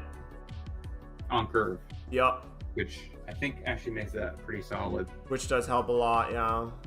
So I don't mind this. Like we have 8, 12, 2Ks? Yep. No. 12 2Ks and the counter event. 16 2Ks because Buggy 2. Oh, yeah. Okay, so we can probably cut one of the 2Ks and play some other thing. I think it's probably cut the bullet and play the 5-drop Rayleigh blocker after all. So you do like the Rayleigh? I'm not the biggest fan of it, but I think you have to have some other, like, discard draw effect. And just the fact that, like, the 10-drop, like, you have to play around the 10-drop, really. No, I mean, I think you can cut all 4 of the bullets, because I don't think you need more than 12 2Ks. 12 2Ks plus the 4 counter event should be enough. You're thinking play all. Yeah. Rayleighs. This is probably going to be alright. This way you actually have some blockers, too. You have 8 blockers, you have some good top end. Okay. This does seem solid. I'll have to try this at some point. Maybe I'll even see if I can put most of this together on stream, right? The only thing that's missing... Oh, I don't think the sim doesn't have the bullet probably yet. Card's new. Yeah, I think this is actually pretty solid. I mean, 3 of him seems pretty reasonable, so that gives you... should be enough on turn 2 to ramp, guaranteed. And you're not going to really be sad if you don't have to use Bucky, since it's just a 2K. Yeah. So I wonder what how the curve is going to be. How consistently, how fast can you reach 10 in this deck? Yeah. It's how much damage do you take in the early game too? I mean, you got an extra 2 life. So yeah. So I do think this could be a pretty solid deck. I'm just waiting for when they create a leader that allows you to have more than 10 Dawn. More than 10 Dawn? Or I think they would ever print that. It would be interesting to have like a leader be like get an 11th Dawn somehow, but I think it makes things a little too confusing. Possibly. It might be a little too weird of an ability. But overall, I like this list. This seems pretty solid. Dude, I think OP13 is gas. It's the type of power creep that is perfect because it applies to every color. They're all interesting. There's a lot of really interesting deck building decisions, right? Like there's this, and then we don't know if this is the best deck list, but it looks pretty nice. And it looks like it'll be a unique deck too, right? Like playing this deck isn't going to feel like almost any other deck. Other than, like, maybe Red Purple Luffy, but it's still going to feel different than that. And then I'm excited to, like, play Bonnie, and even Ace looks really sweet, and the Sabo, too. I think OP13 is going to be one of the best sets of all time. Like, I think it's going to go down in history as a really, really good set. Like, I'm so excited for it. So let's go ahead and close things out. Let us know in the comments, what questions would you guys want to ask us about OP13, and let us know how do you guys feel about OP13 as well. And let's go ahead and shift that over to the Halfbreed. What do you guys close this out? Yeah, I mean, it's been really nice. I mean, I think they've dragged out this ban announcement as much as they possibly can, but I'm still really, really excited. I think OP13 is going to be really gas. And, you know, they're already going to be like... all of the F5 elders will probably have showed up in the anime around the time when they get printed. So I'm like, super hyped for OP13. I hope they get simultaneous release going really quick too. And I'm excited to really start grinding OP12 once they announce the ban list, because I really want to try and make OP12 and OP13 my, like, prove I'm not washed up sets. That's my goal. So I'm hyped for that. What about you, Kevy? Any closing thoughts? Yeah, so I'm really disappointed about the BNR. Like, it's being so late. I mean, it just basically makes content creators' lives worse. Yeah. Because we can't really effectively record anything. So I can't even really record anything for OP12 yet, just because what's the point? Like, if Blue Purple Luffy gets banned, like, my videos are just kind of useless.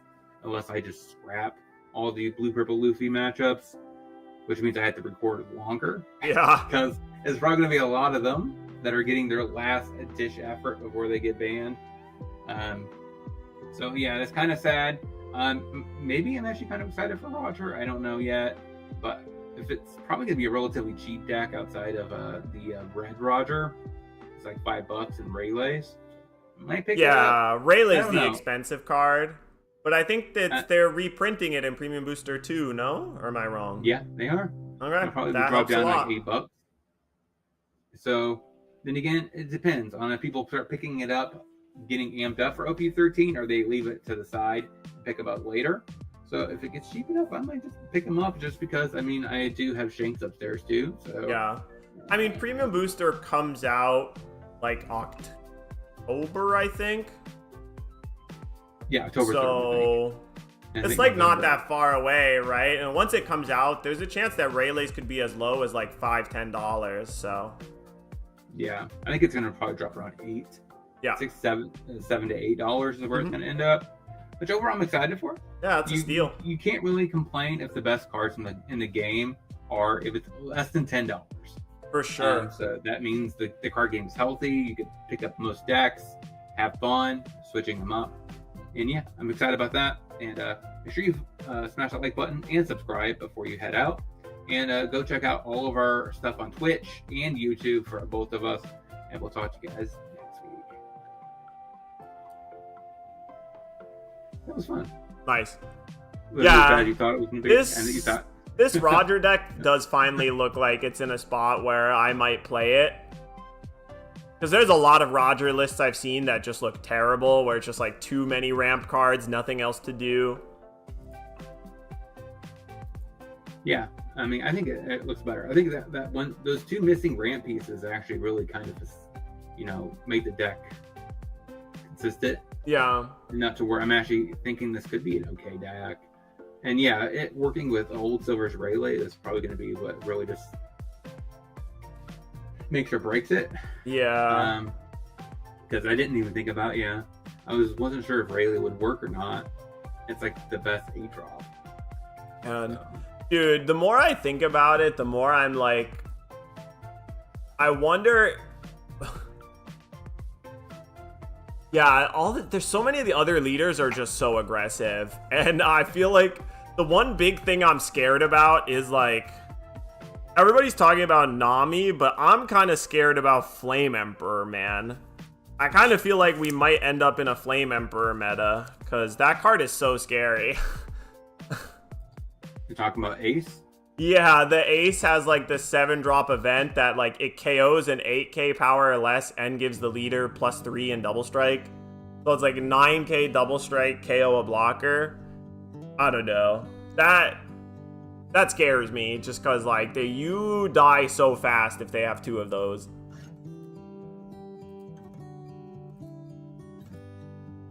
But yeah, we'll have to see how it goes. I'm definitely going to start watching some more footage of people playing with the OP13 decks.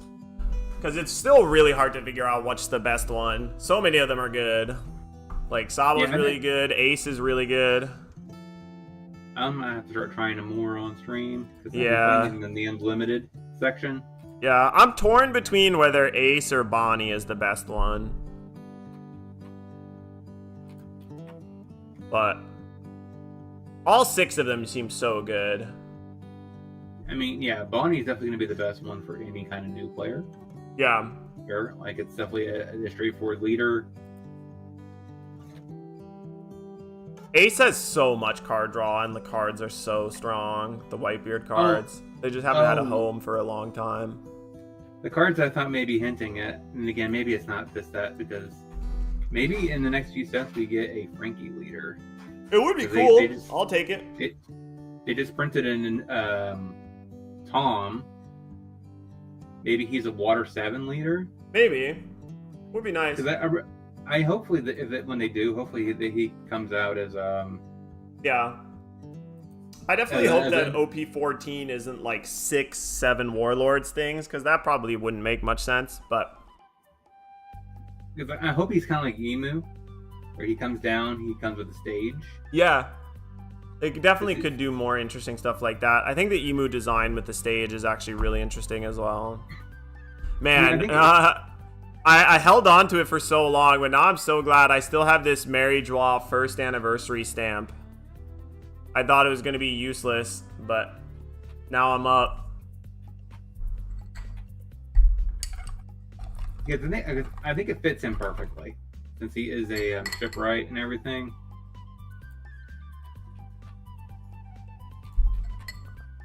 Yeah, there's a bunch of really cool leaders that they still could do. But I'm gonna try to get this edited up. All right, good luck, good luck. All right. Ciao, senor.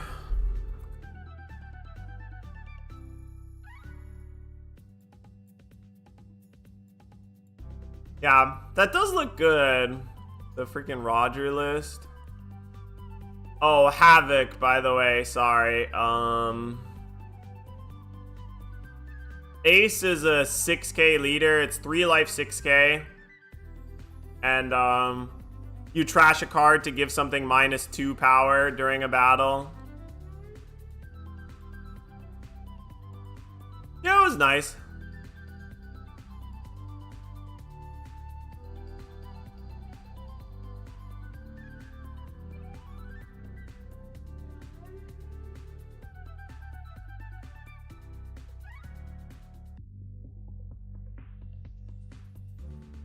Don't think this is necessary.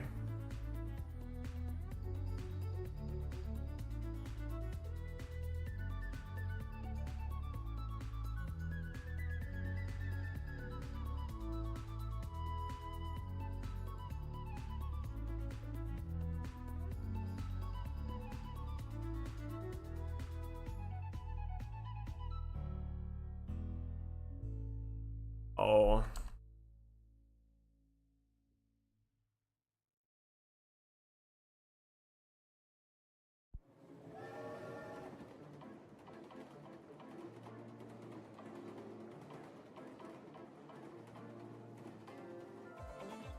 Okay. Yeah. Seems nice.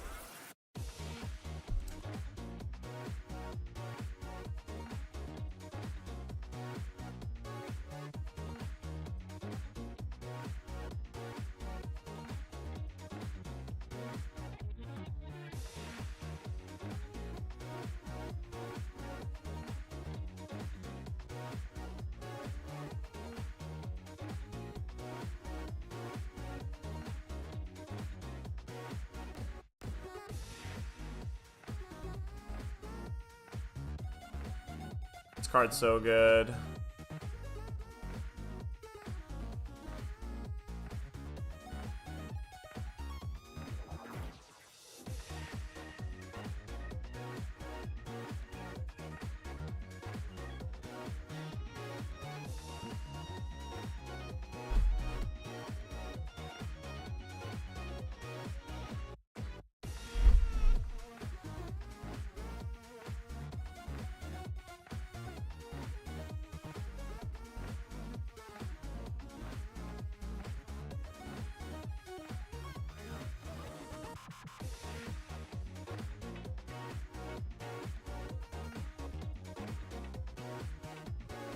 Oh, I guess I do need 2Ks.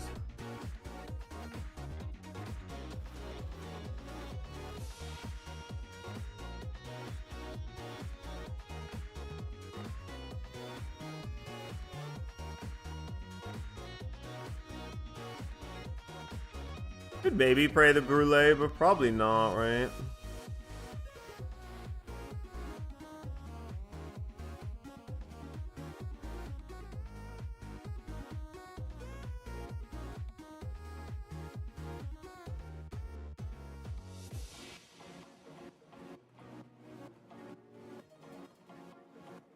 Is it Frankie? Maybe. It'll happen sometimes at least. Oh, Usopp.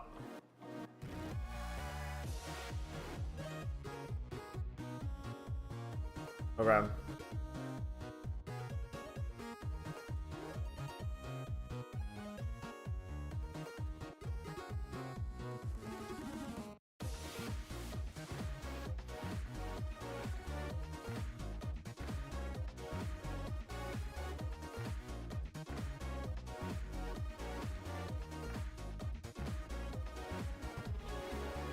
Hey.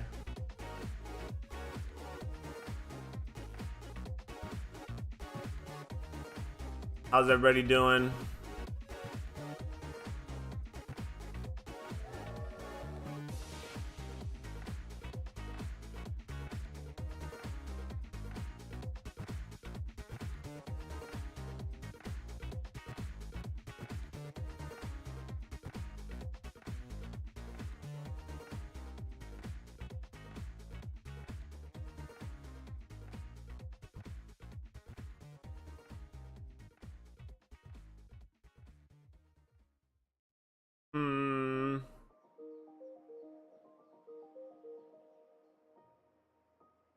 You like this card a lot, but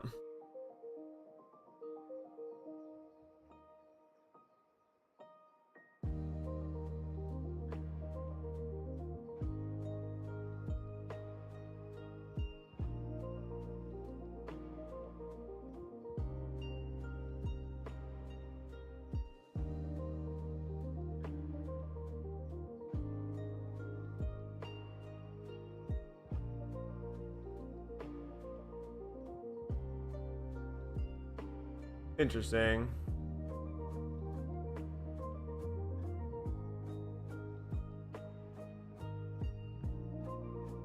Wonder what else.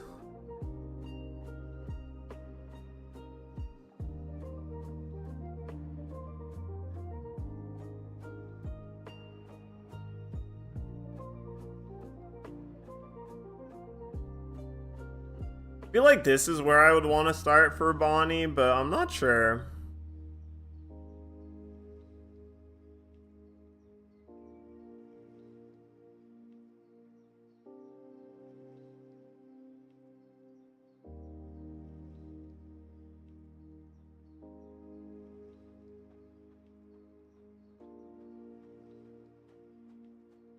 Is there anything in this deck that I'm not playing that I could be?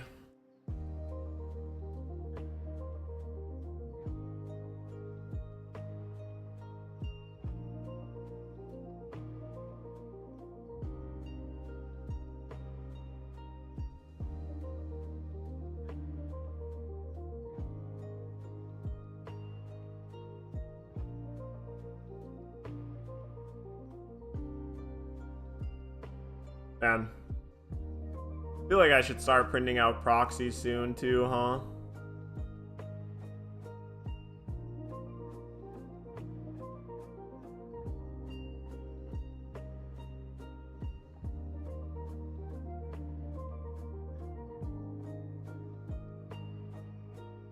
I don't know. Is this an egghead deck though? Like I said, there's two different versions of the deck.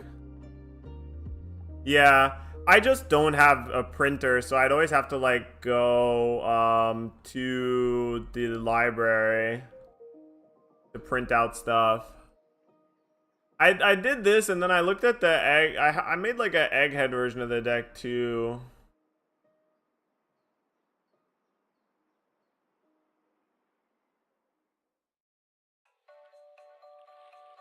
Oh, I guess Kuma's the main thing, but I don't know what this list is worth. Oh, and there's Zeus. Zeus is definitely worth playing. Is Zeus better than Capone or Frankie?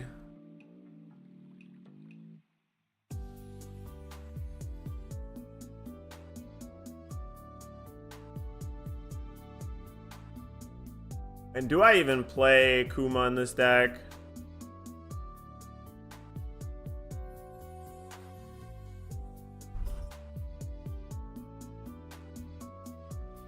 Oh no, it's you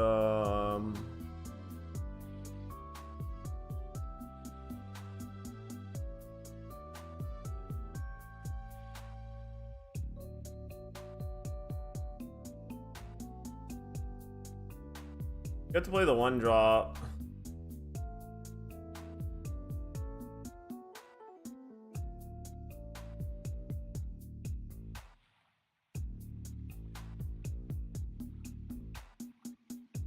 You really want to play S-Snake, you could play the Egghead version.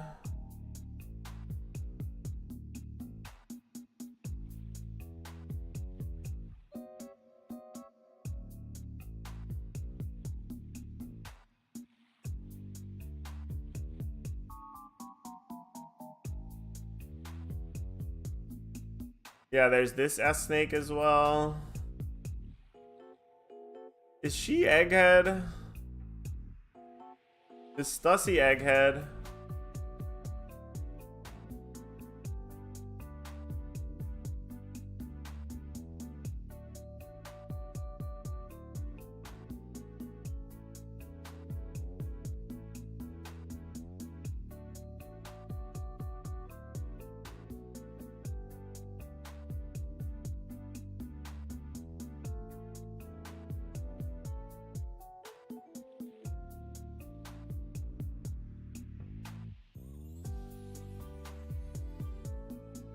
She is Egghead.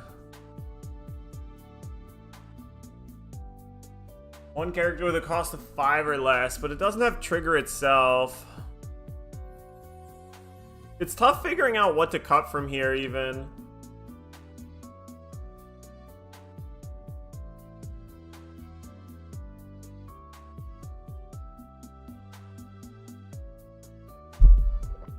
I guess one of the biggest things is like Nami. Maybe Nami could go.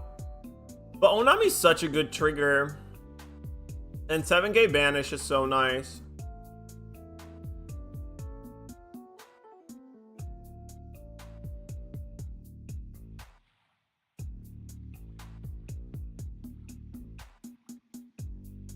I really want to see what some people have been playing. I feel like I haven't watched any OP13 proxy gameplay in a while. That's worth taking a peek at. What have people been playing?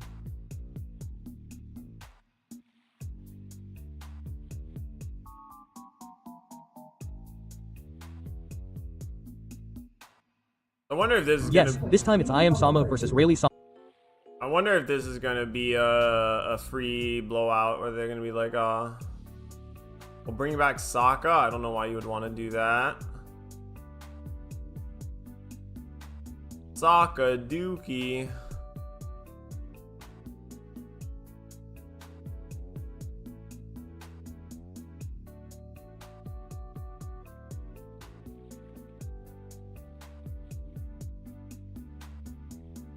Yes, this time it's I.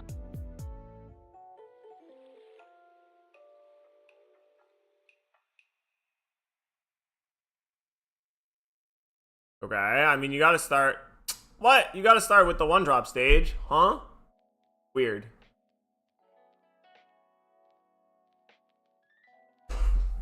Oh, here. Something.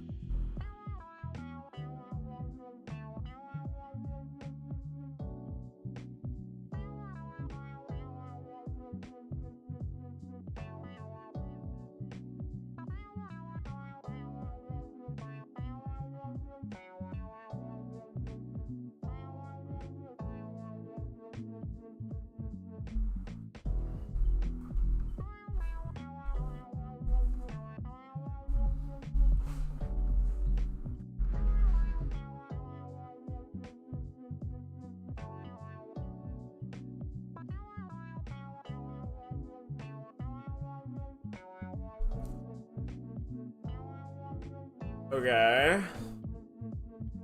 It gets the bird.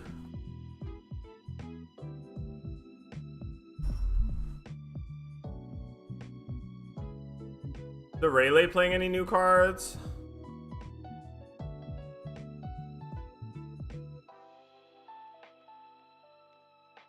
Damn, yeah, Buggy is like $5 now or something insane.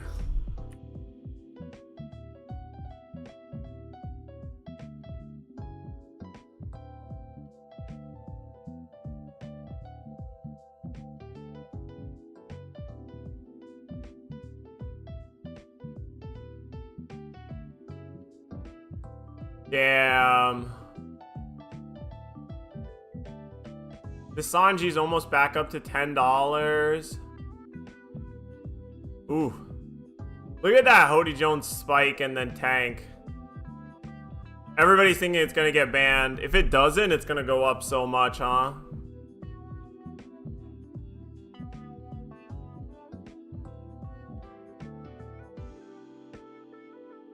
$11 for these is so good. Still, this feels kind of cheap. Yes, almost $15 for Kid Killer. Look at this spike. Crazy. $7.50, $6. Rayleigh spike, almost 15 now.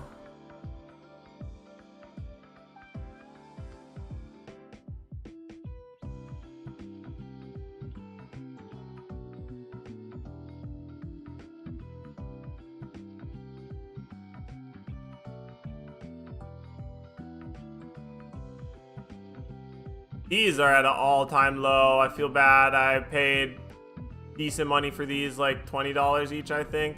Sag.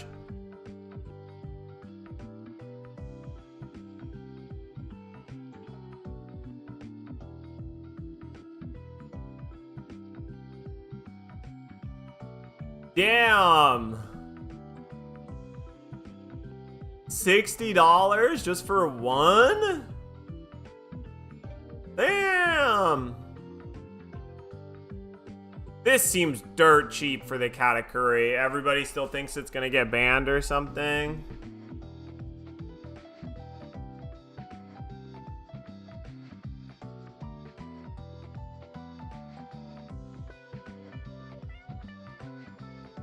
Wow. Damn. This spiked from OP13. Was $3 at one point, now $10.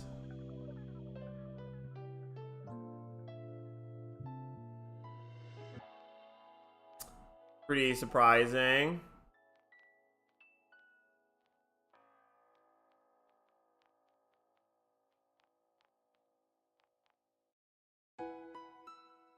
$5 mulligans.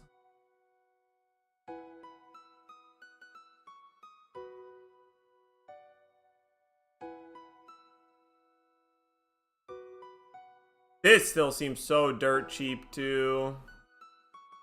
This is still pretty cheap.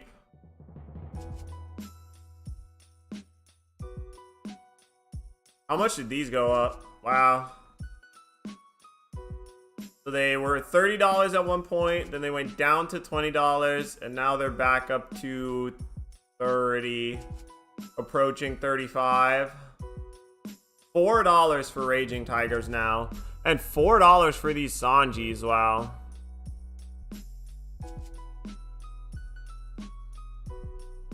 $10 Violas? What?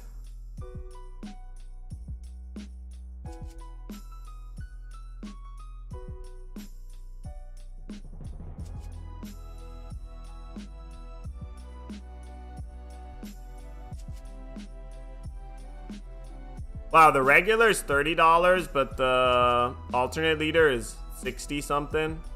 Damn.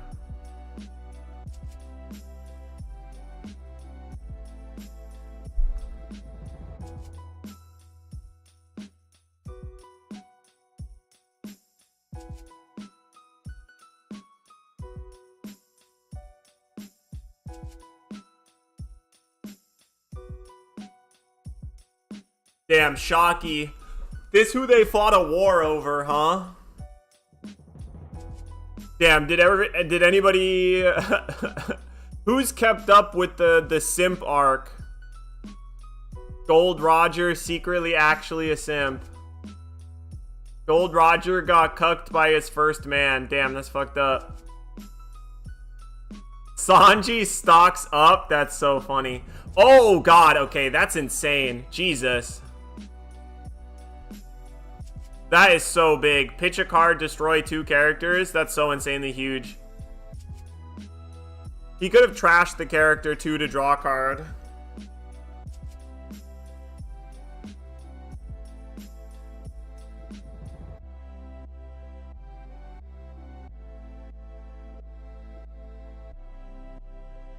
Okay, that is so big.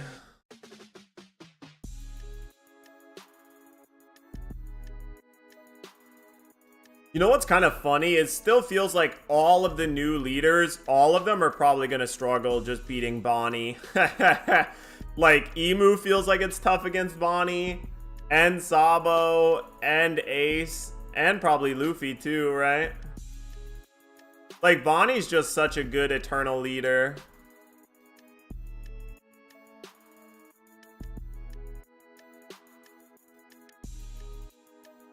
How are the new leaders into Buggy? I mean, Buggy's kind of fake right now.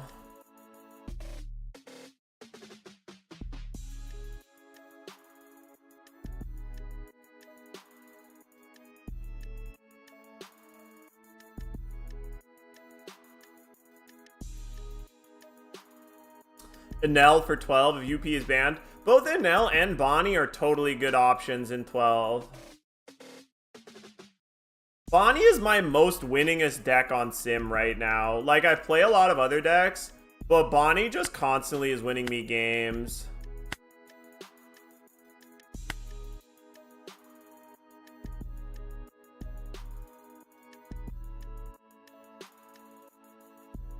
Yeah, Zoro wins against Buggy too hard for Buggy to be viable right now. Zoro is like the #1 most played deck, not even close. And Zoro has like an 80% win rate against Buggy. Enel or Kid, you think? Kid is better. Kid is better into Rayleigh, worse into Zoro.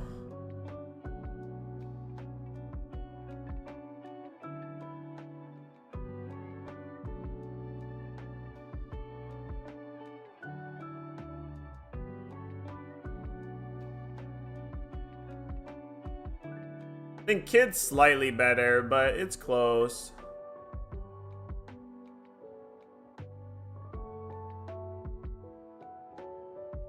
Like, look at this. 55% win rate, 55 games, right? Wins 30, losses 25. Here. Wins 11, losses 8, 57%. Wins 15, losses 4.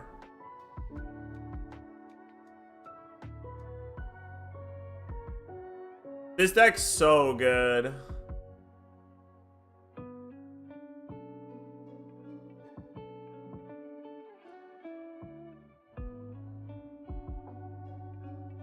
I still don't know if Bonnie is better, if Bonnie is like a Shanks deck right now, or a Zoro deck. I think both are reasonable.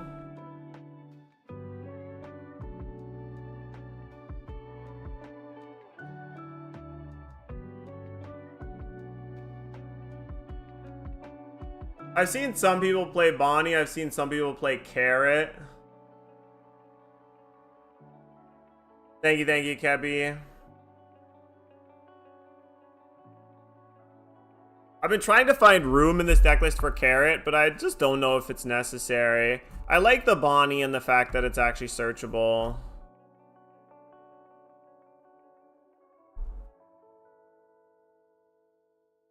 If anything, you could cut the Dead Man's Game and play Carrot. That's probably honestly reasonable.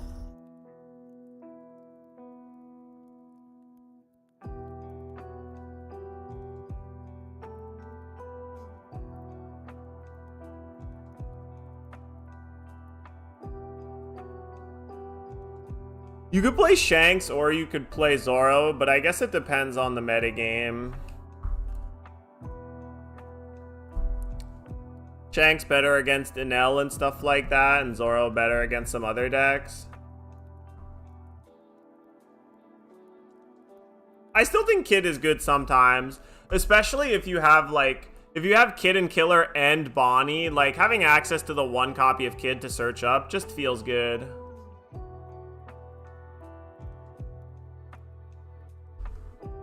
Here, one sec.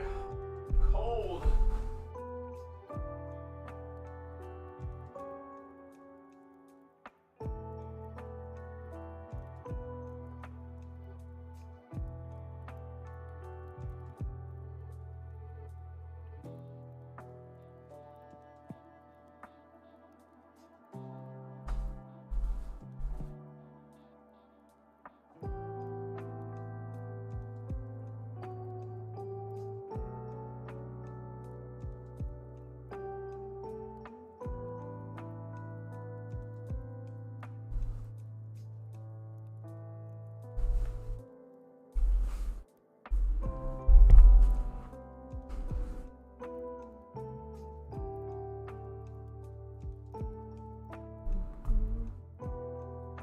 Yeah, now he can use stage to blow up the Luffy.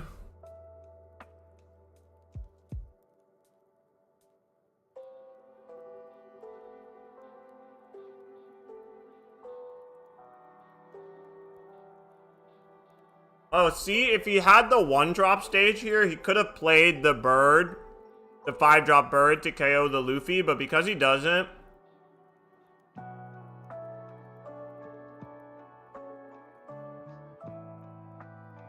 he's only at 5 Dawn, and he can't play the 6-drop.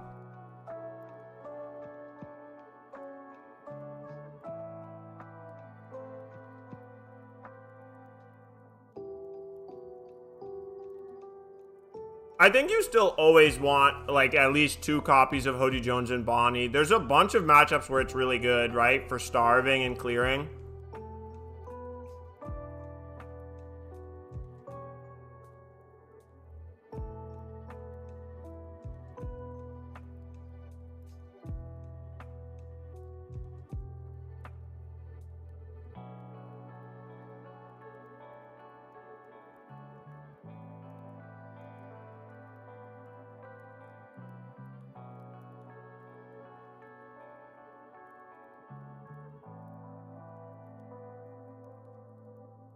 Did he activate leader already? I guess so.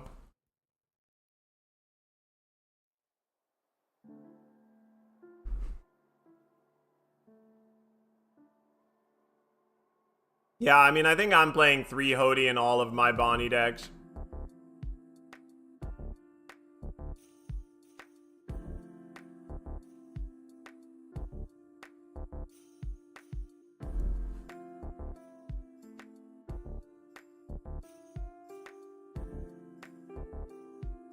Wait, why didn't he activate the Boa Hancock? That's weird.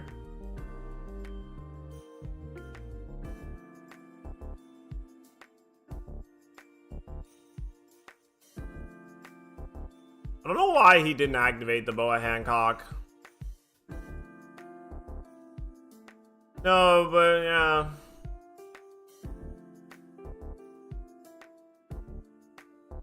He could have made, I guess, the attack. Yeah, he could have attacked with his leader for 9, right? And then that forces 1 extra card, the Rad Beam event plus 1 extra card.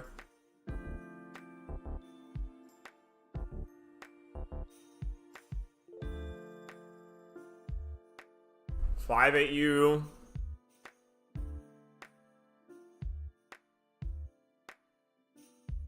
Okay, he definitely has 10 cards. Oh no, 5 at the Boa. If he has another KO 2 guys, it's so big.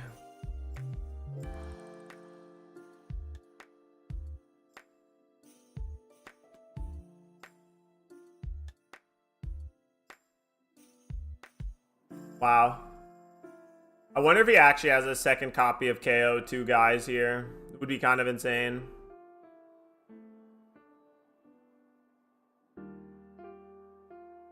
Oh, he doesn't.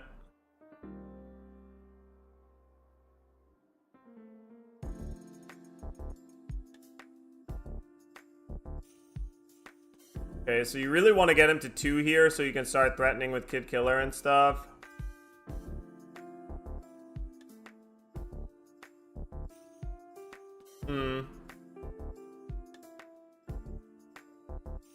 Okay, searching again.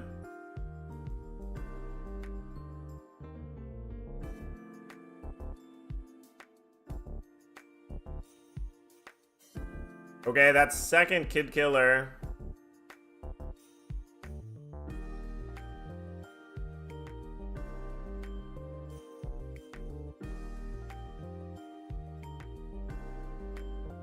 Damn, that's all 4 copies of Observation Hockey. Okay, unblockable event acquired.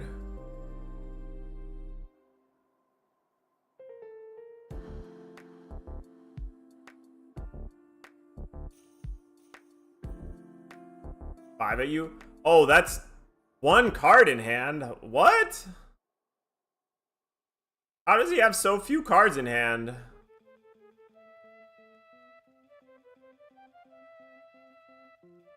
Guess he's been countering a lot, but still. Man, Rayleigh's so good at having cards in hand eternally.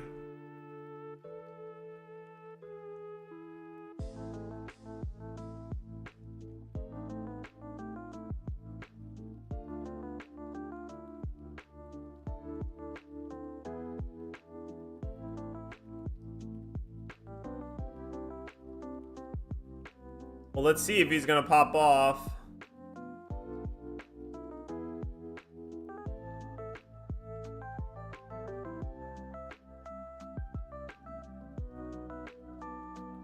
Is this the 10 Dawn turn? I think so.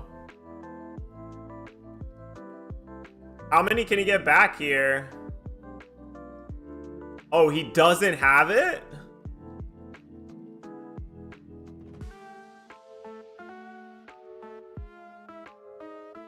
Okay, minus 1k to everything.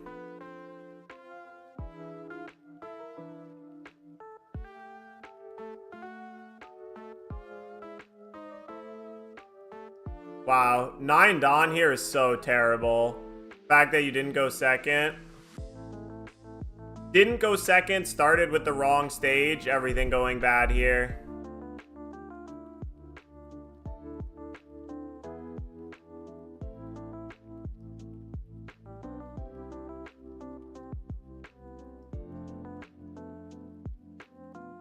Okay. This does get rush here.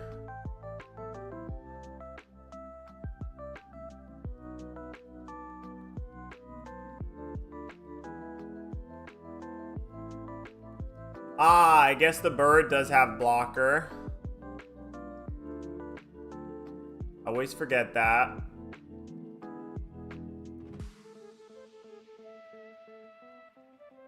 This isn't even the pop-off turn yet. No, it's not 5,000 yet. Hello?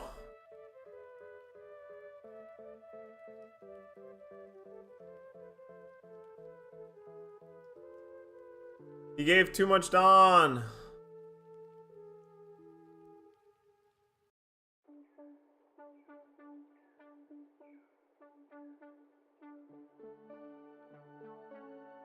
That was +2, so 4, 5, 6. It was 6k swing. 7. Yeah, now you just have double Kid Killer here.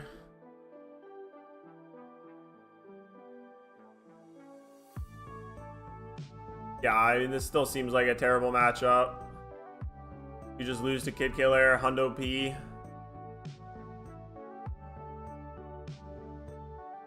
Hello, this is Piff. How the hell does this Luffy deck play out?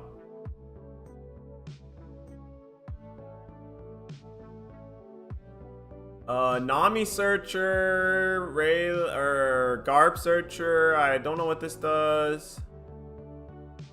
Or this is just blocker on play. So this is untap 2. This is untap 2. This is untap everything. This is discard something on tap 3. I think this is just 5/6 blocker on tap 1, right?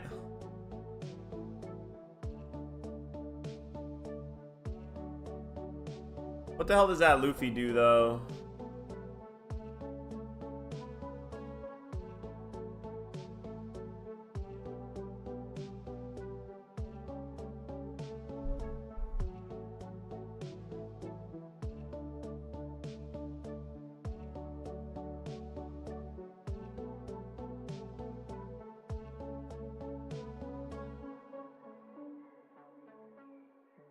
Where's the Luffy? What do it do?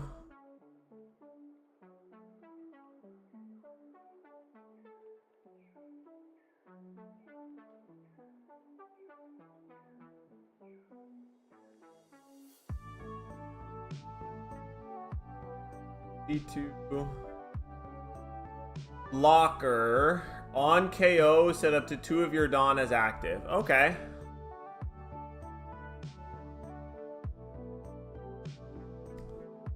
So now, how does this deck actually play out?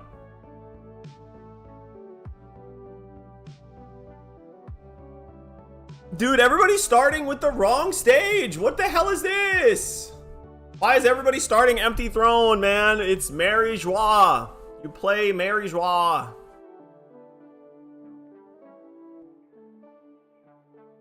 Oh, damn. Reveal Zoro.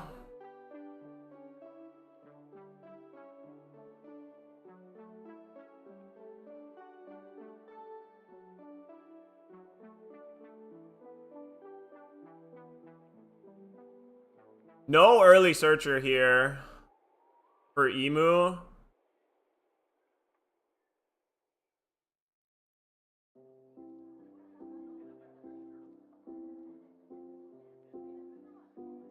Oh, blocker chopper.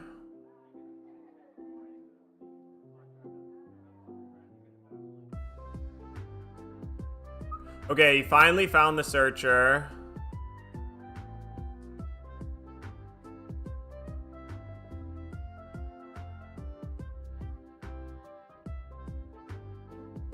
Okay, top 5 for a Celestial Dragon.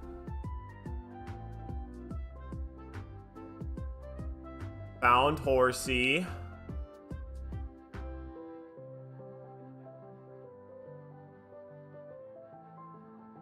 Yep, can only take that, so we take the bird. Then what do we discard here to draw a card? Something. I think it has to be correct to draw a discard here.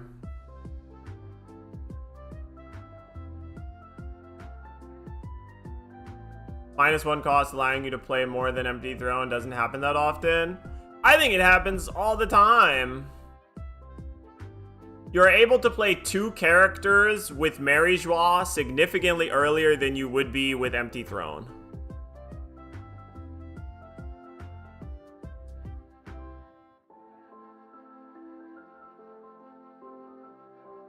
If you have the 1-drop stage in play, you can play 2 characters on your 6th Dawn turn. If you're the Empty Throne, you can only play 2 characters on your 7th Dawn turn.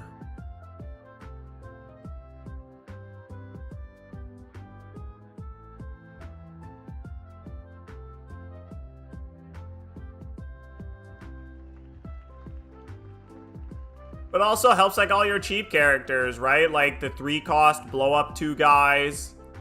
The 2-cost blocker, making that a 1-cost is really big. Right, like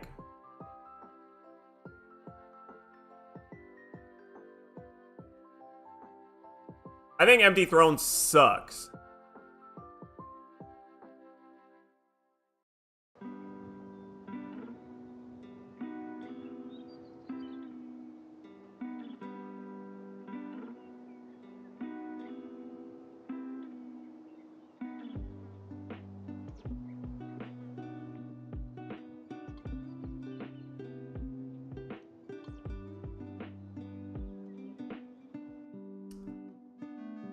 Okay, counter out of the 6K.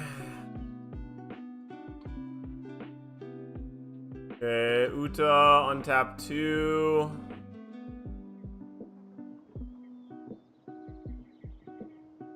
And then pass. Damn, yeah, now we have infinite defense up. Okay.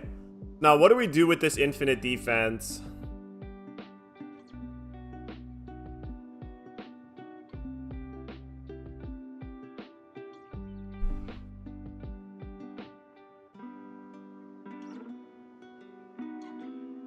I think being able to double spell more often is just worth so much.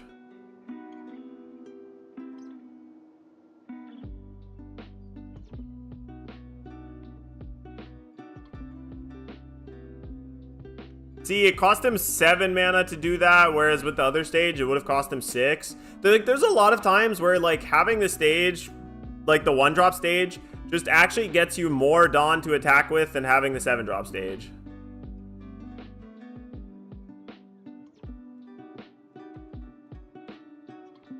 Block, draw a card. Is this just slam Zoro time? Yeah. I mean, that's what the red-green Luffy deck feels like it's going to be really good at. You just stay at a high life total early, counter out early with your cards that untap, and then you just slam Zoro and you go, what are you going to do now? You have precisely 1 turn to kill me. Otherwise, I'm going to wipe your board with this Zoro and then still be able to defend myself with leader.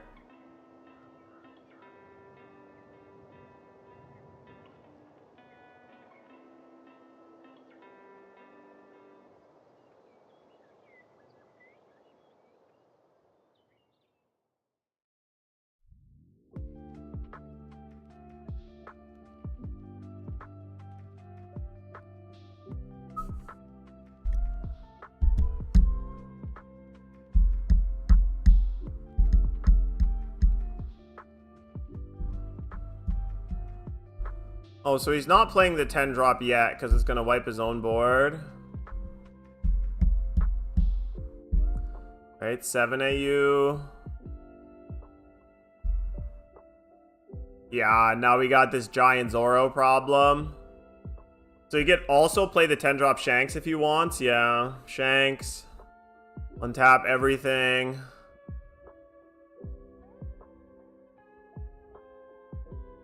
Okay, 7 at the horsey. He is gonna rad beam to save it.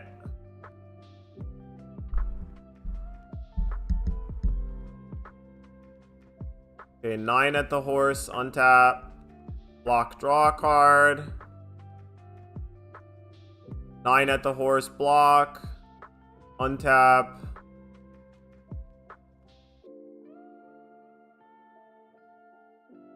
Pass turn, 1, 2, 3, exactly 5 Dawn up. Oh my god, 5 Dawn is plus 10k counter. Okay, so we can get big guy down. Pay 1 counter out. This is so sad. 5. Pay 1 counter out.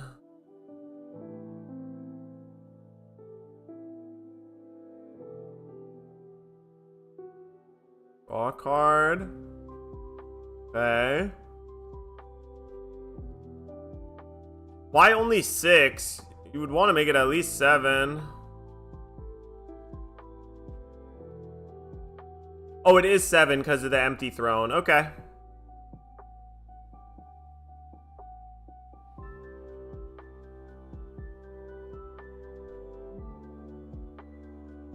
Hit 1, pitch 1. Okay, he did get all 5.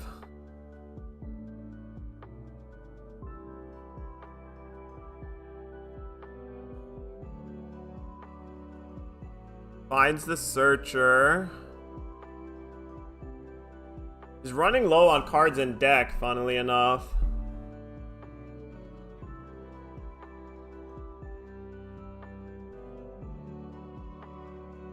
Yup, we just pay counter out of that.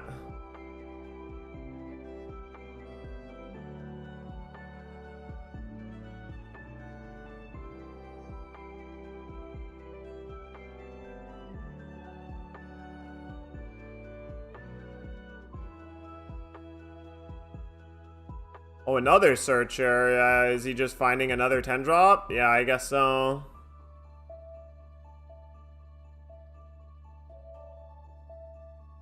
You might just be dead here, though.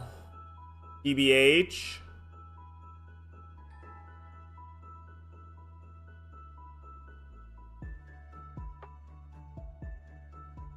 Okay, 9 at you on tap. 9 AU on tap. Still at 3 life, still pretty healthy. Okay, so not dying.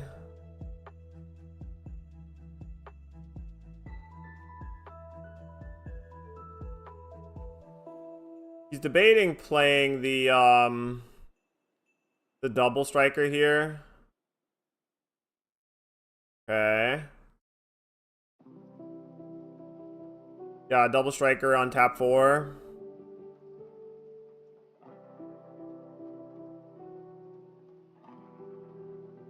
Okay, this Luffy is looking up. Oh, these are 7k swings now?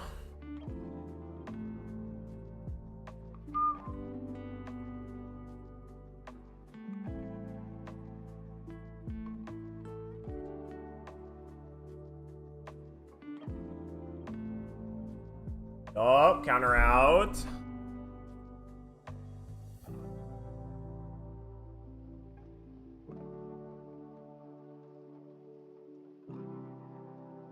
Yeah, I mean, playing the 10 drop here just isn't that scary, man. It's cool and all, but it's just not, like, that threatening. You really should play the 10 drop and then try attacking with it, I think, is the best play.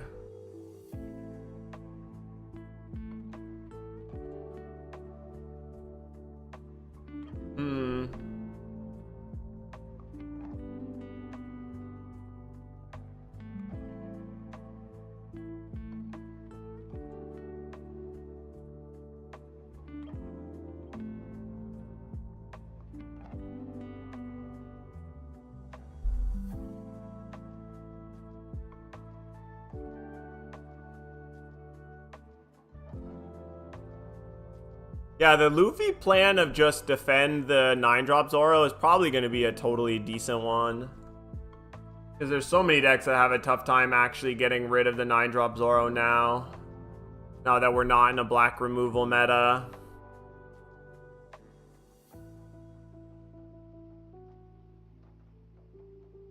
This is 7 at 7.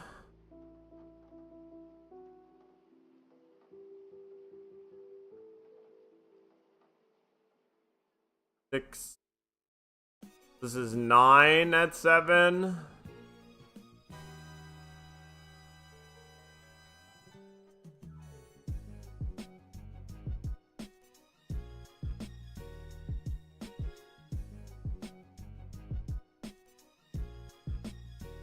You still just have this giant Zoro in play, and there's a big double striker as well.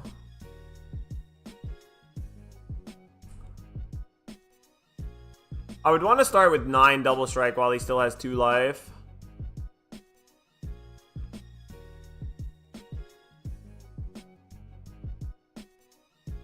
Guess he's just gonna go 7, bait out the event.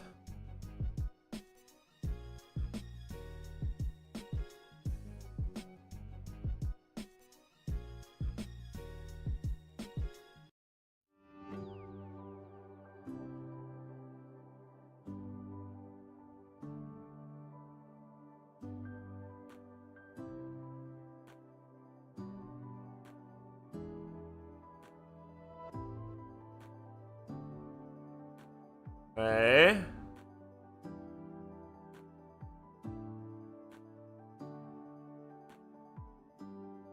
Damn, tragic that there's no rush card here to end the game.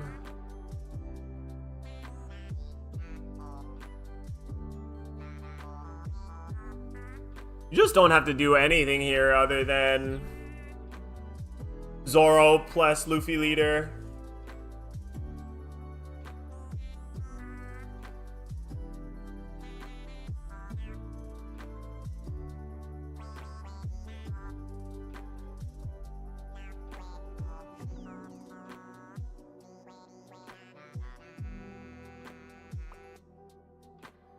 Okay, they're both just recycling, but this is the third 10 drop. It doesn't feel great if you can't win the game after 3 10 drops. And you're just losing the game to the same 9 drop they had in play. I guess double blocker is the thing that's saving here, right? You're getting 2 blockers plus a rad beam almost every time. But he's running out of cards.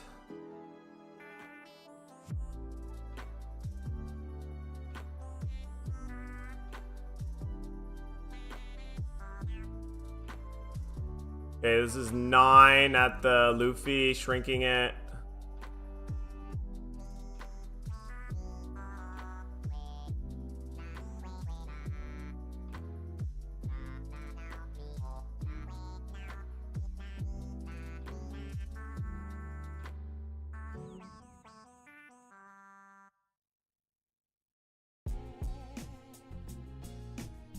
Six at 5 now. Or how much was it? Oh, it was 7 at 5. He didn't want to use 2 cards. Oh, and another blocker now? Okay, damn.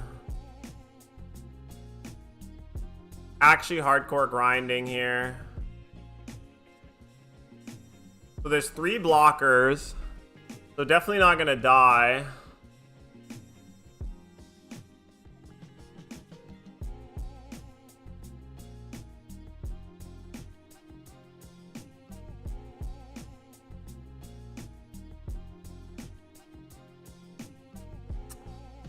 Nine of you. Damn. Block draw. Damn, he might deck himself.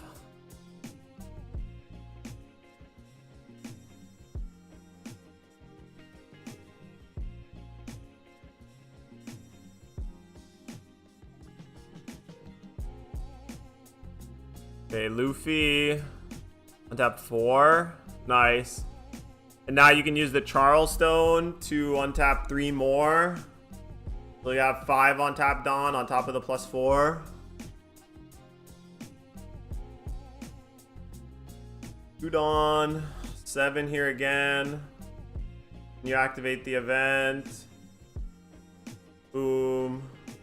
Pitch. Untap 3. Okay, this Luffy deck is starting to look like something. 1, 2, there's 3 cards left in his deck. 7.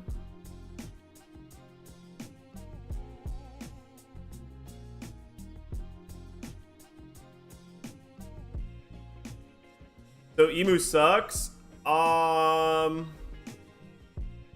Emu looks to be about Reiju level. Emu looks to be at about as strong or not strong as Reiju is.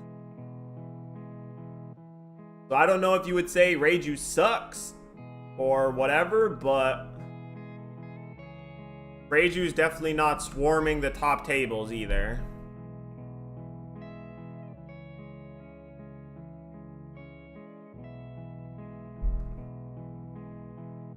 He just has no way of killing this Zoro, man. It's so bad.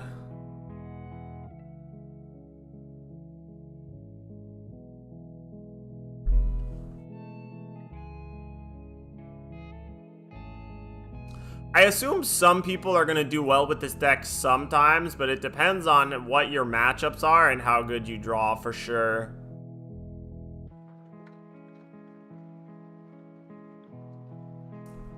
But of OP13, it's between these two of which is the worst leader of the set. And right now, Luffy's winning the battle of not the worst leader in the set. But again, if Emu is the worst leader in the set, that's pretty high praise. Like, if your worst card is pretty good.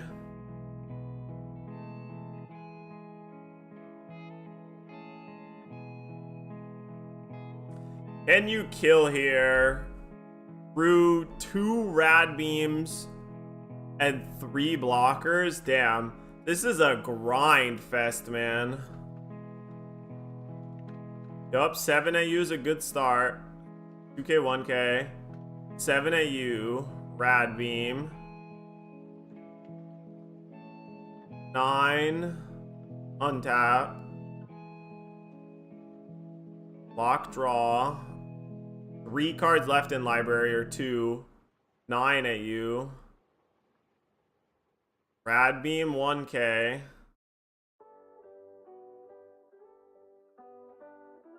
Nine AU again. Block, has to block, only has 3 1Ks left, it looks like. Block. Then he had 2, 3, 4, 5, 6, 7. He could have done a 7K swing to tempt lethal there, but it wasn't gonna work.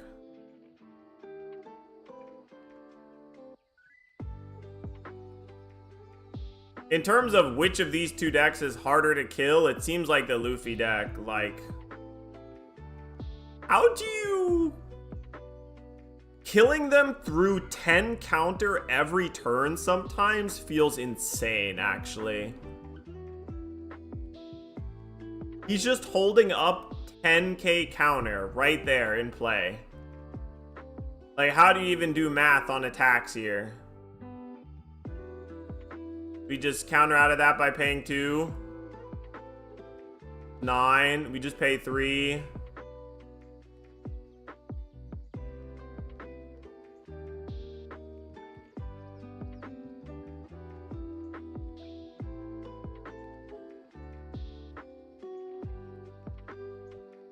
That is messed up, man. 7 AU. Pay 1, pay 2. Yikes, dude.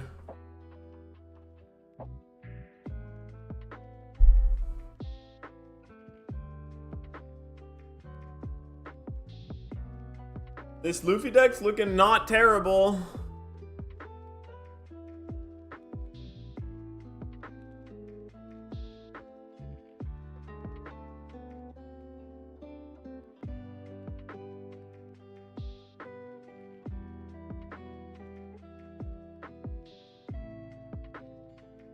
Right, that's dead.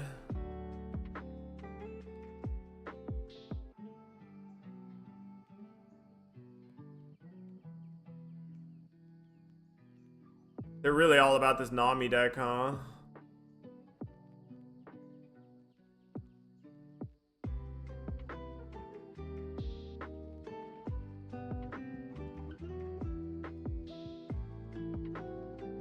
Oh, the new anti-removal cards? That doesn't seem necessary.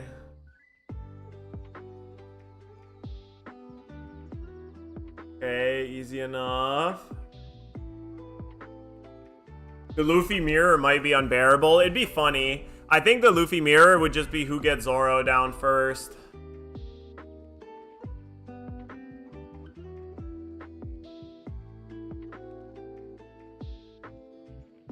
No stage here.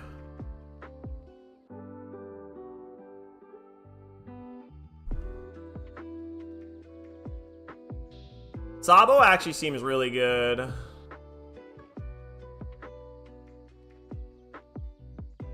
A little one-dimensional, but good.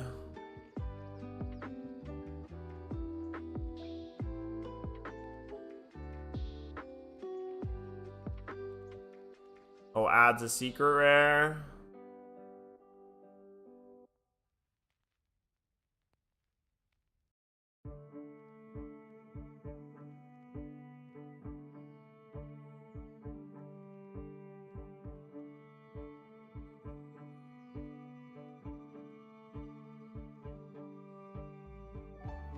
Okay, yeah, just another searcher and then an attack for 6.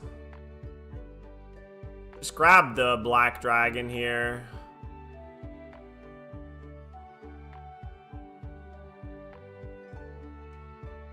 Nah, the black one's better than the red one for sure.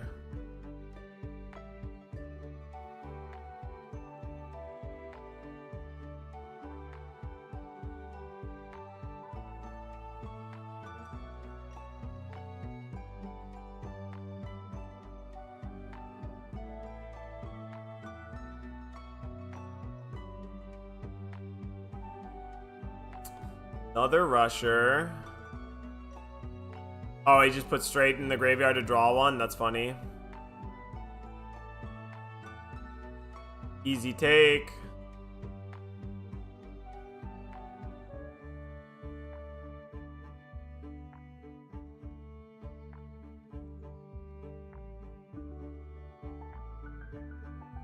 Oh, he drew a 5-drop to play on 5. That's pretty nice.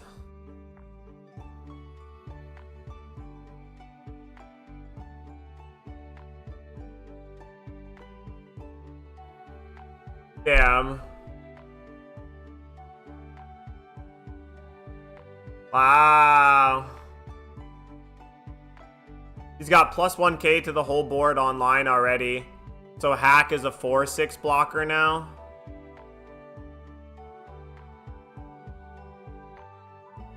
He doesn't have a copy of the bird here, which kind of sucks. Okay, he found the bird. Oh, I gotta plug this in.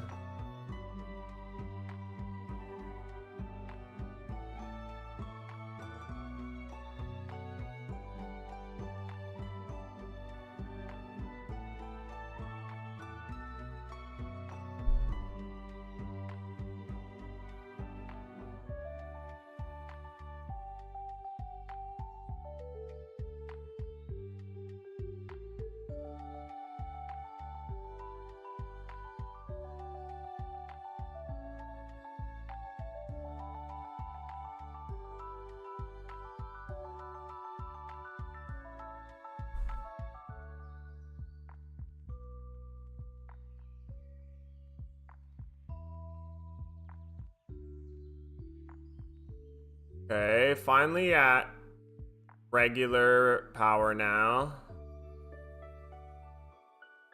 Oh, and 7 cards in the graveyard, so he couldn't even use hack to blow up the spider searcher.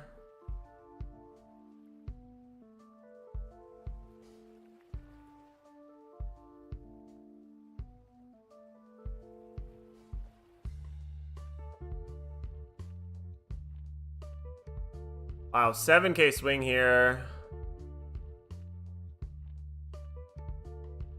So the event there, it's either +3 to your leader, or it's, I think, 4 Dawn to give something -3 and KO a 3k or less.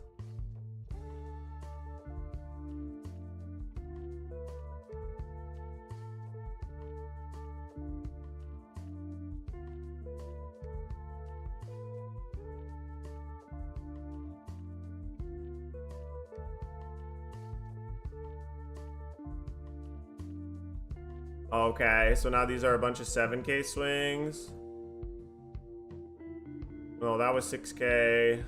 7 now.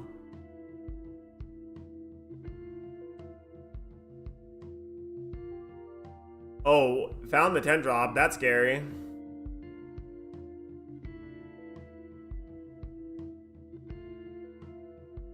Man, if you could play the 8 drop dragon and slam down a Karasu here, it'd be crazy. He would have just had to counter out with the Karasu earlier.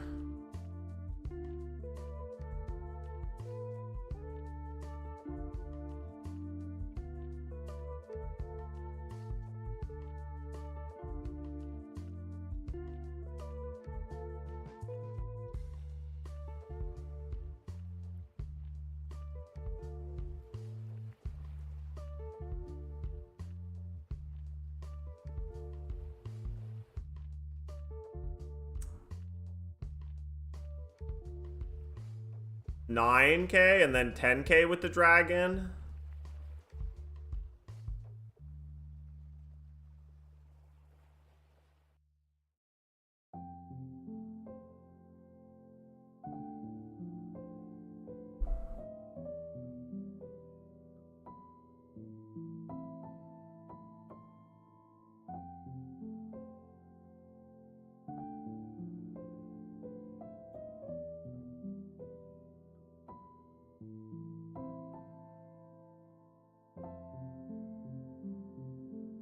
Oh. There's the Chinoise Cup as well. Oh. I should have tried to play in that today, because I'm not doing anything else. But I always forget that it is happening.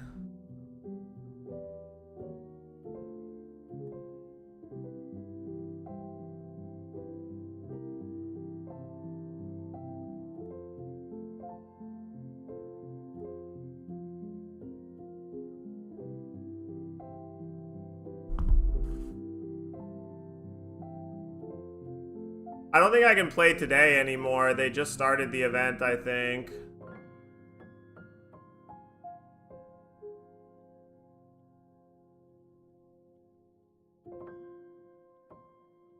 Right?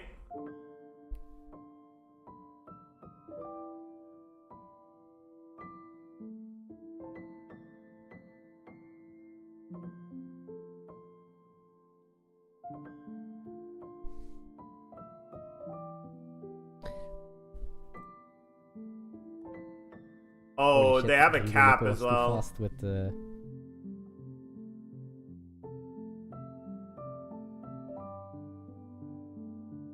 Blue Purple Luffy being legal is lame, though.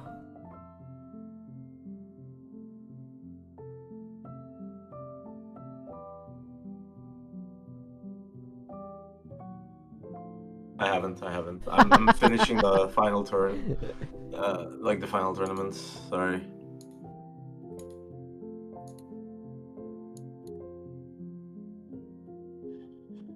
I should play in this type of stuff more often, though.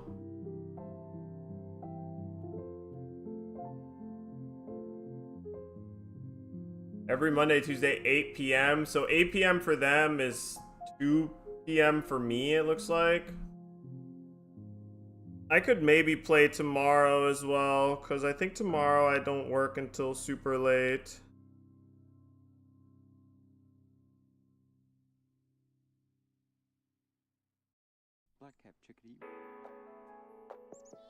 Yeah, I could try playing tomorrow. I might just play, I'll either try playing my Rosie Nante or Bonnie deck tomorrow.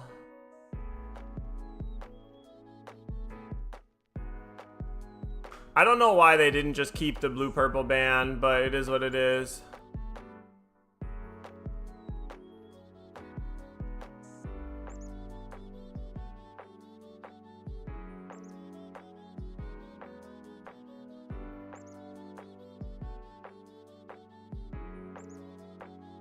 Wait, I have an easy fix for this, I think. Maybe I messaged him did on this. WhatsApp, so he will come. He will come. Oh, okay. Yeah, he's not in there. Okay. Unless he fell asleep. That's the only thing that happened last time. Unless he fell asleep. Poke. Well, I'll send him pokes.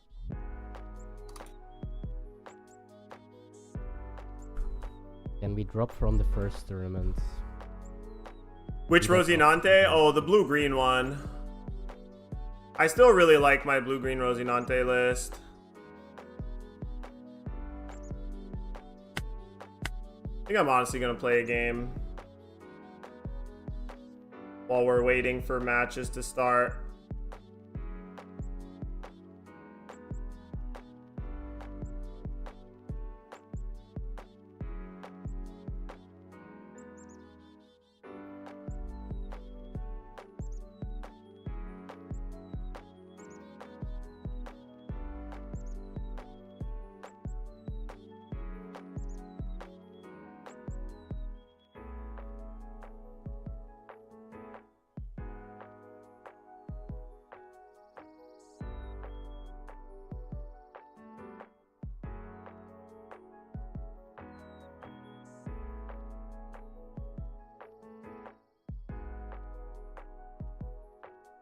Hello?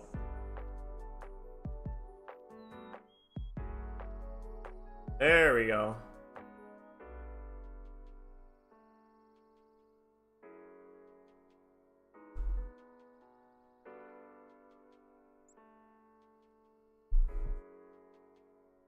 Still not sure whether I should make my, like, I got to 1 billion bounty with Rosinante video, but I still really like the deck.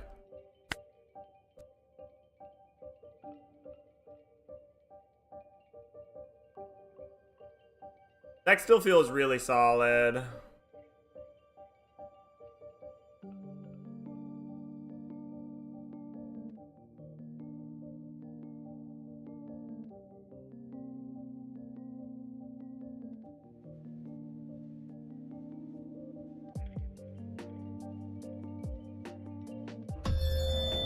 It's sad. There's no alternate art for Koshiro, and there's no alternate art for this Rosinante. But I could find alternate art for this, and it's like relatively cheap deck that still has a bunch of alternate arts, which is kind of cool.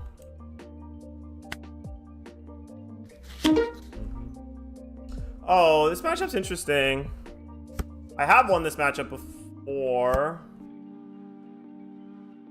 Going first.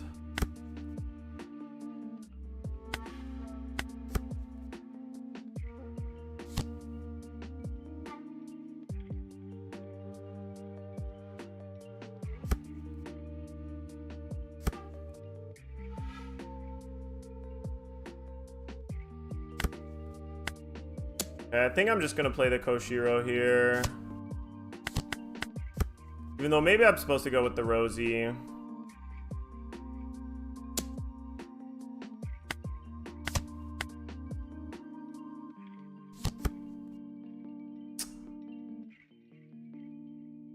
That is really unfortunate. Not having any real threat here is really sad.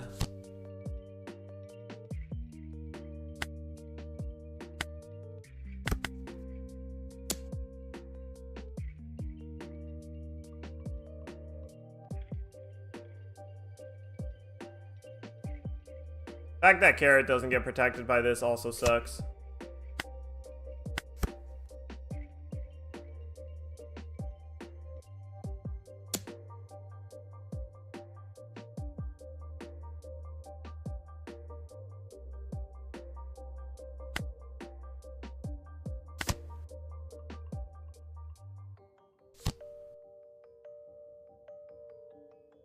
Definitely had an awkward hand here, and he had a good one. Yasup as well. Oh.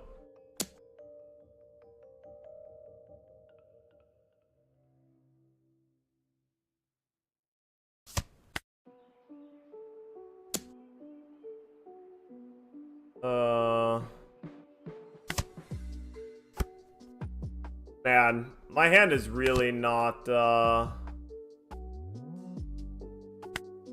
working out here.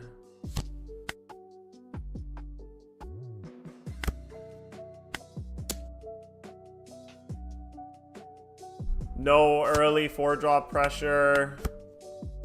No Cavendish, no Smoker, no Arlong, no nothing. Yeah.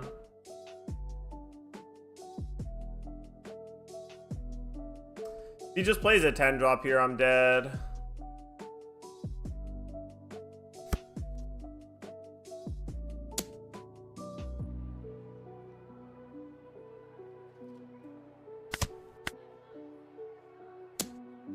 Too little, too late. Oh, oops. Forgot about that.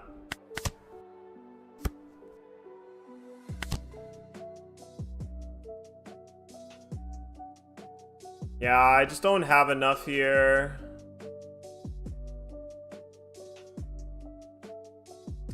Maybe I should have added one more. Maybe I do have to add one more Smoker and take out some kind of 2K or something.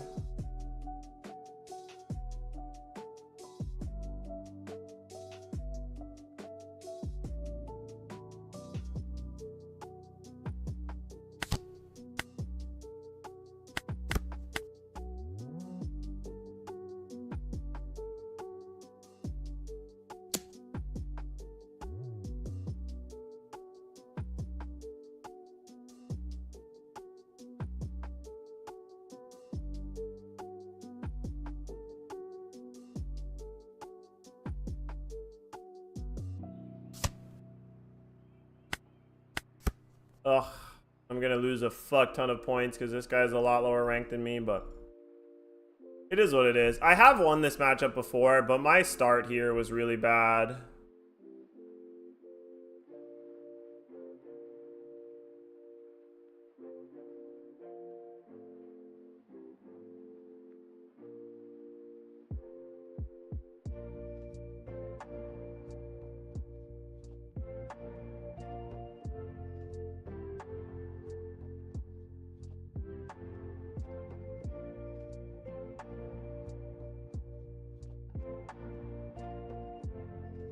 Got so much life.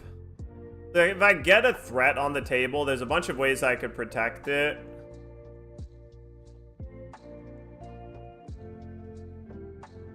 But I never got a threat down. Ah, it does work that way. Okay. Well, that sucks.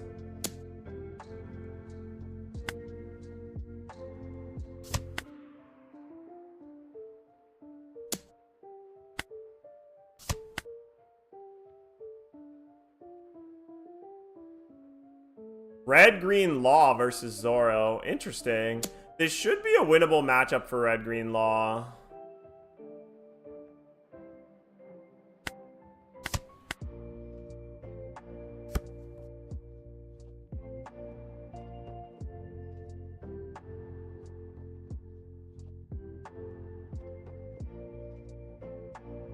I don't know. I'm just dead here.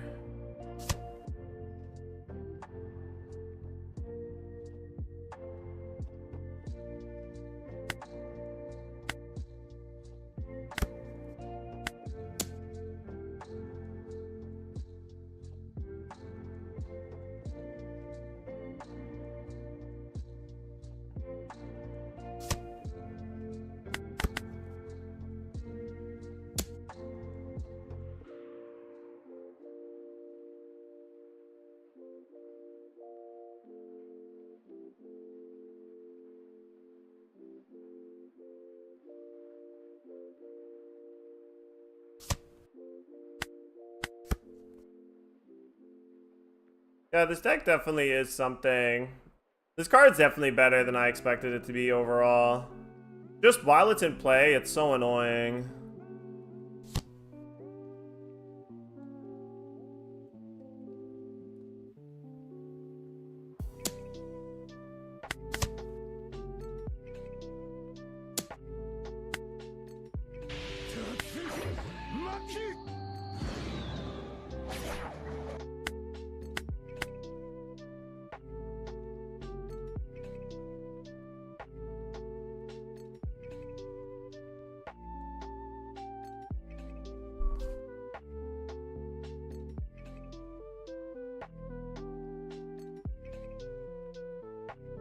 Oh no. It looks like the guy is just dead here. The law player. He's dead to so many things. Restand event kills.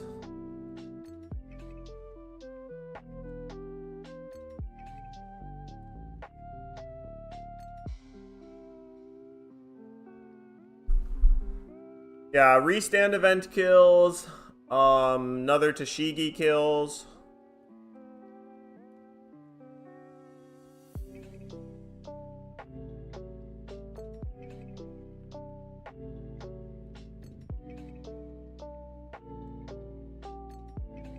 Yeah, restand event's hella good.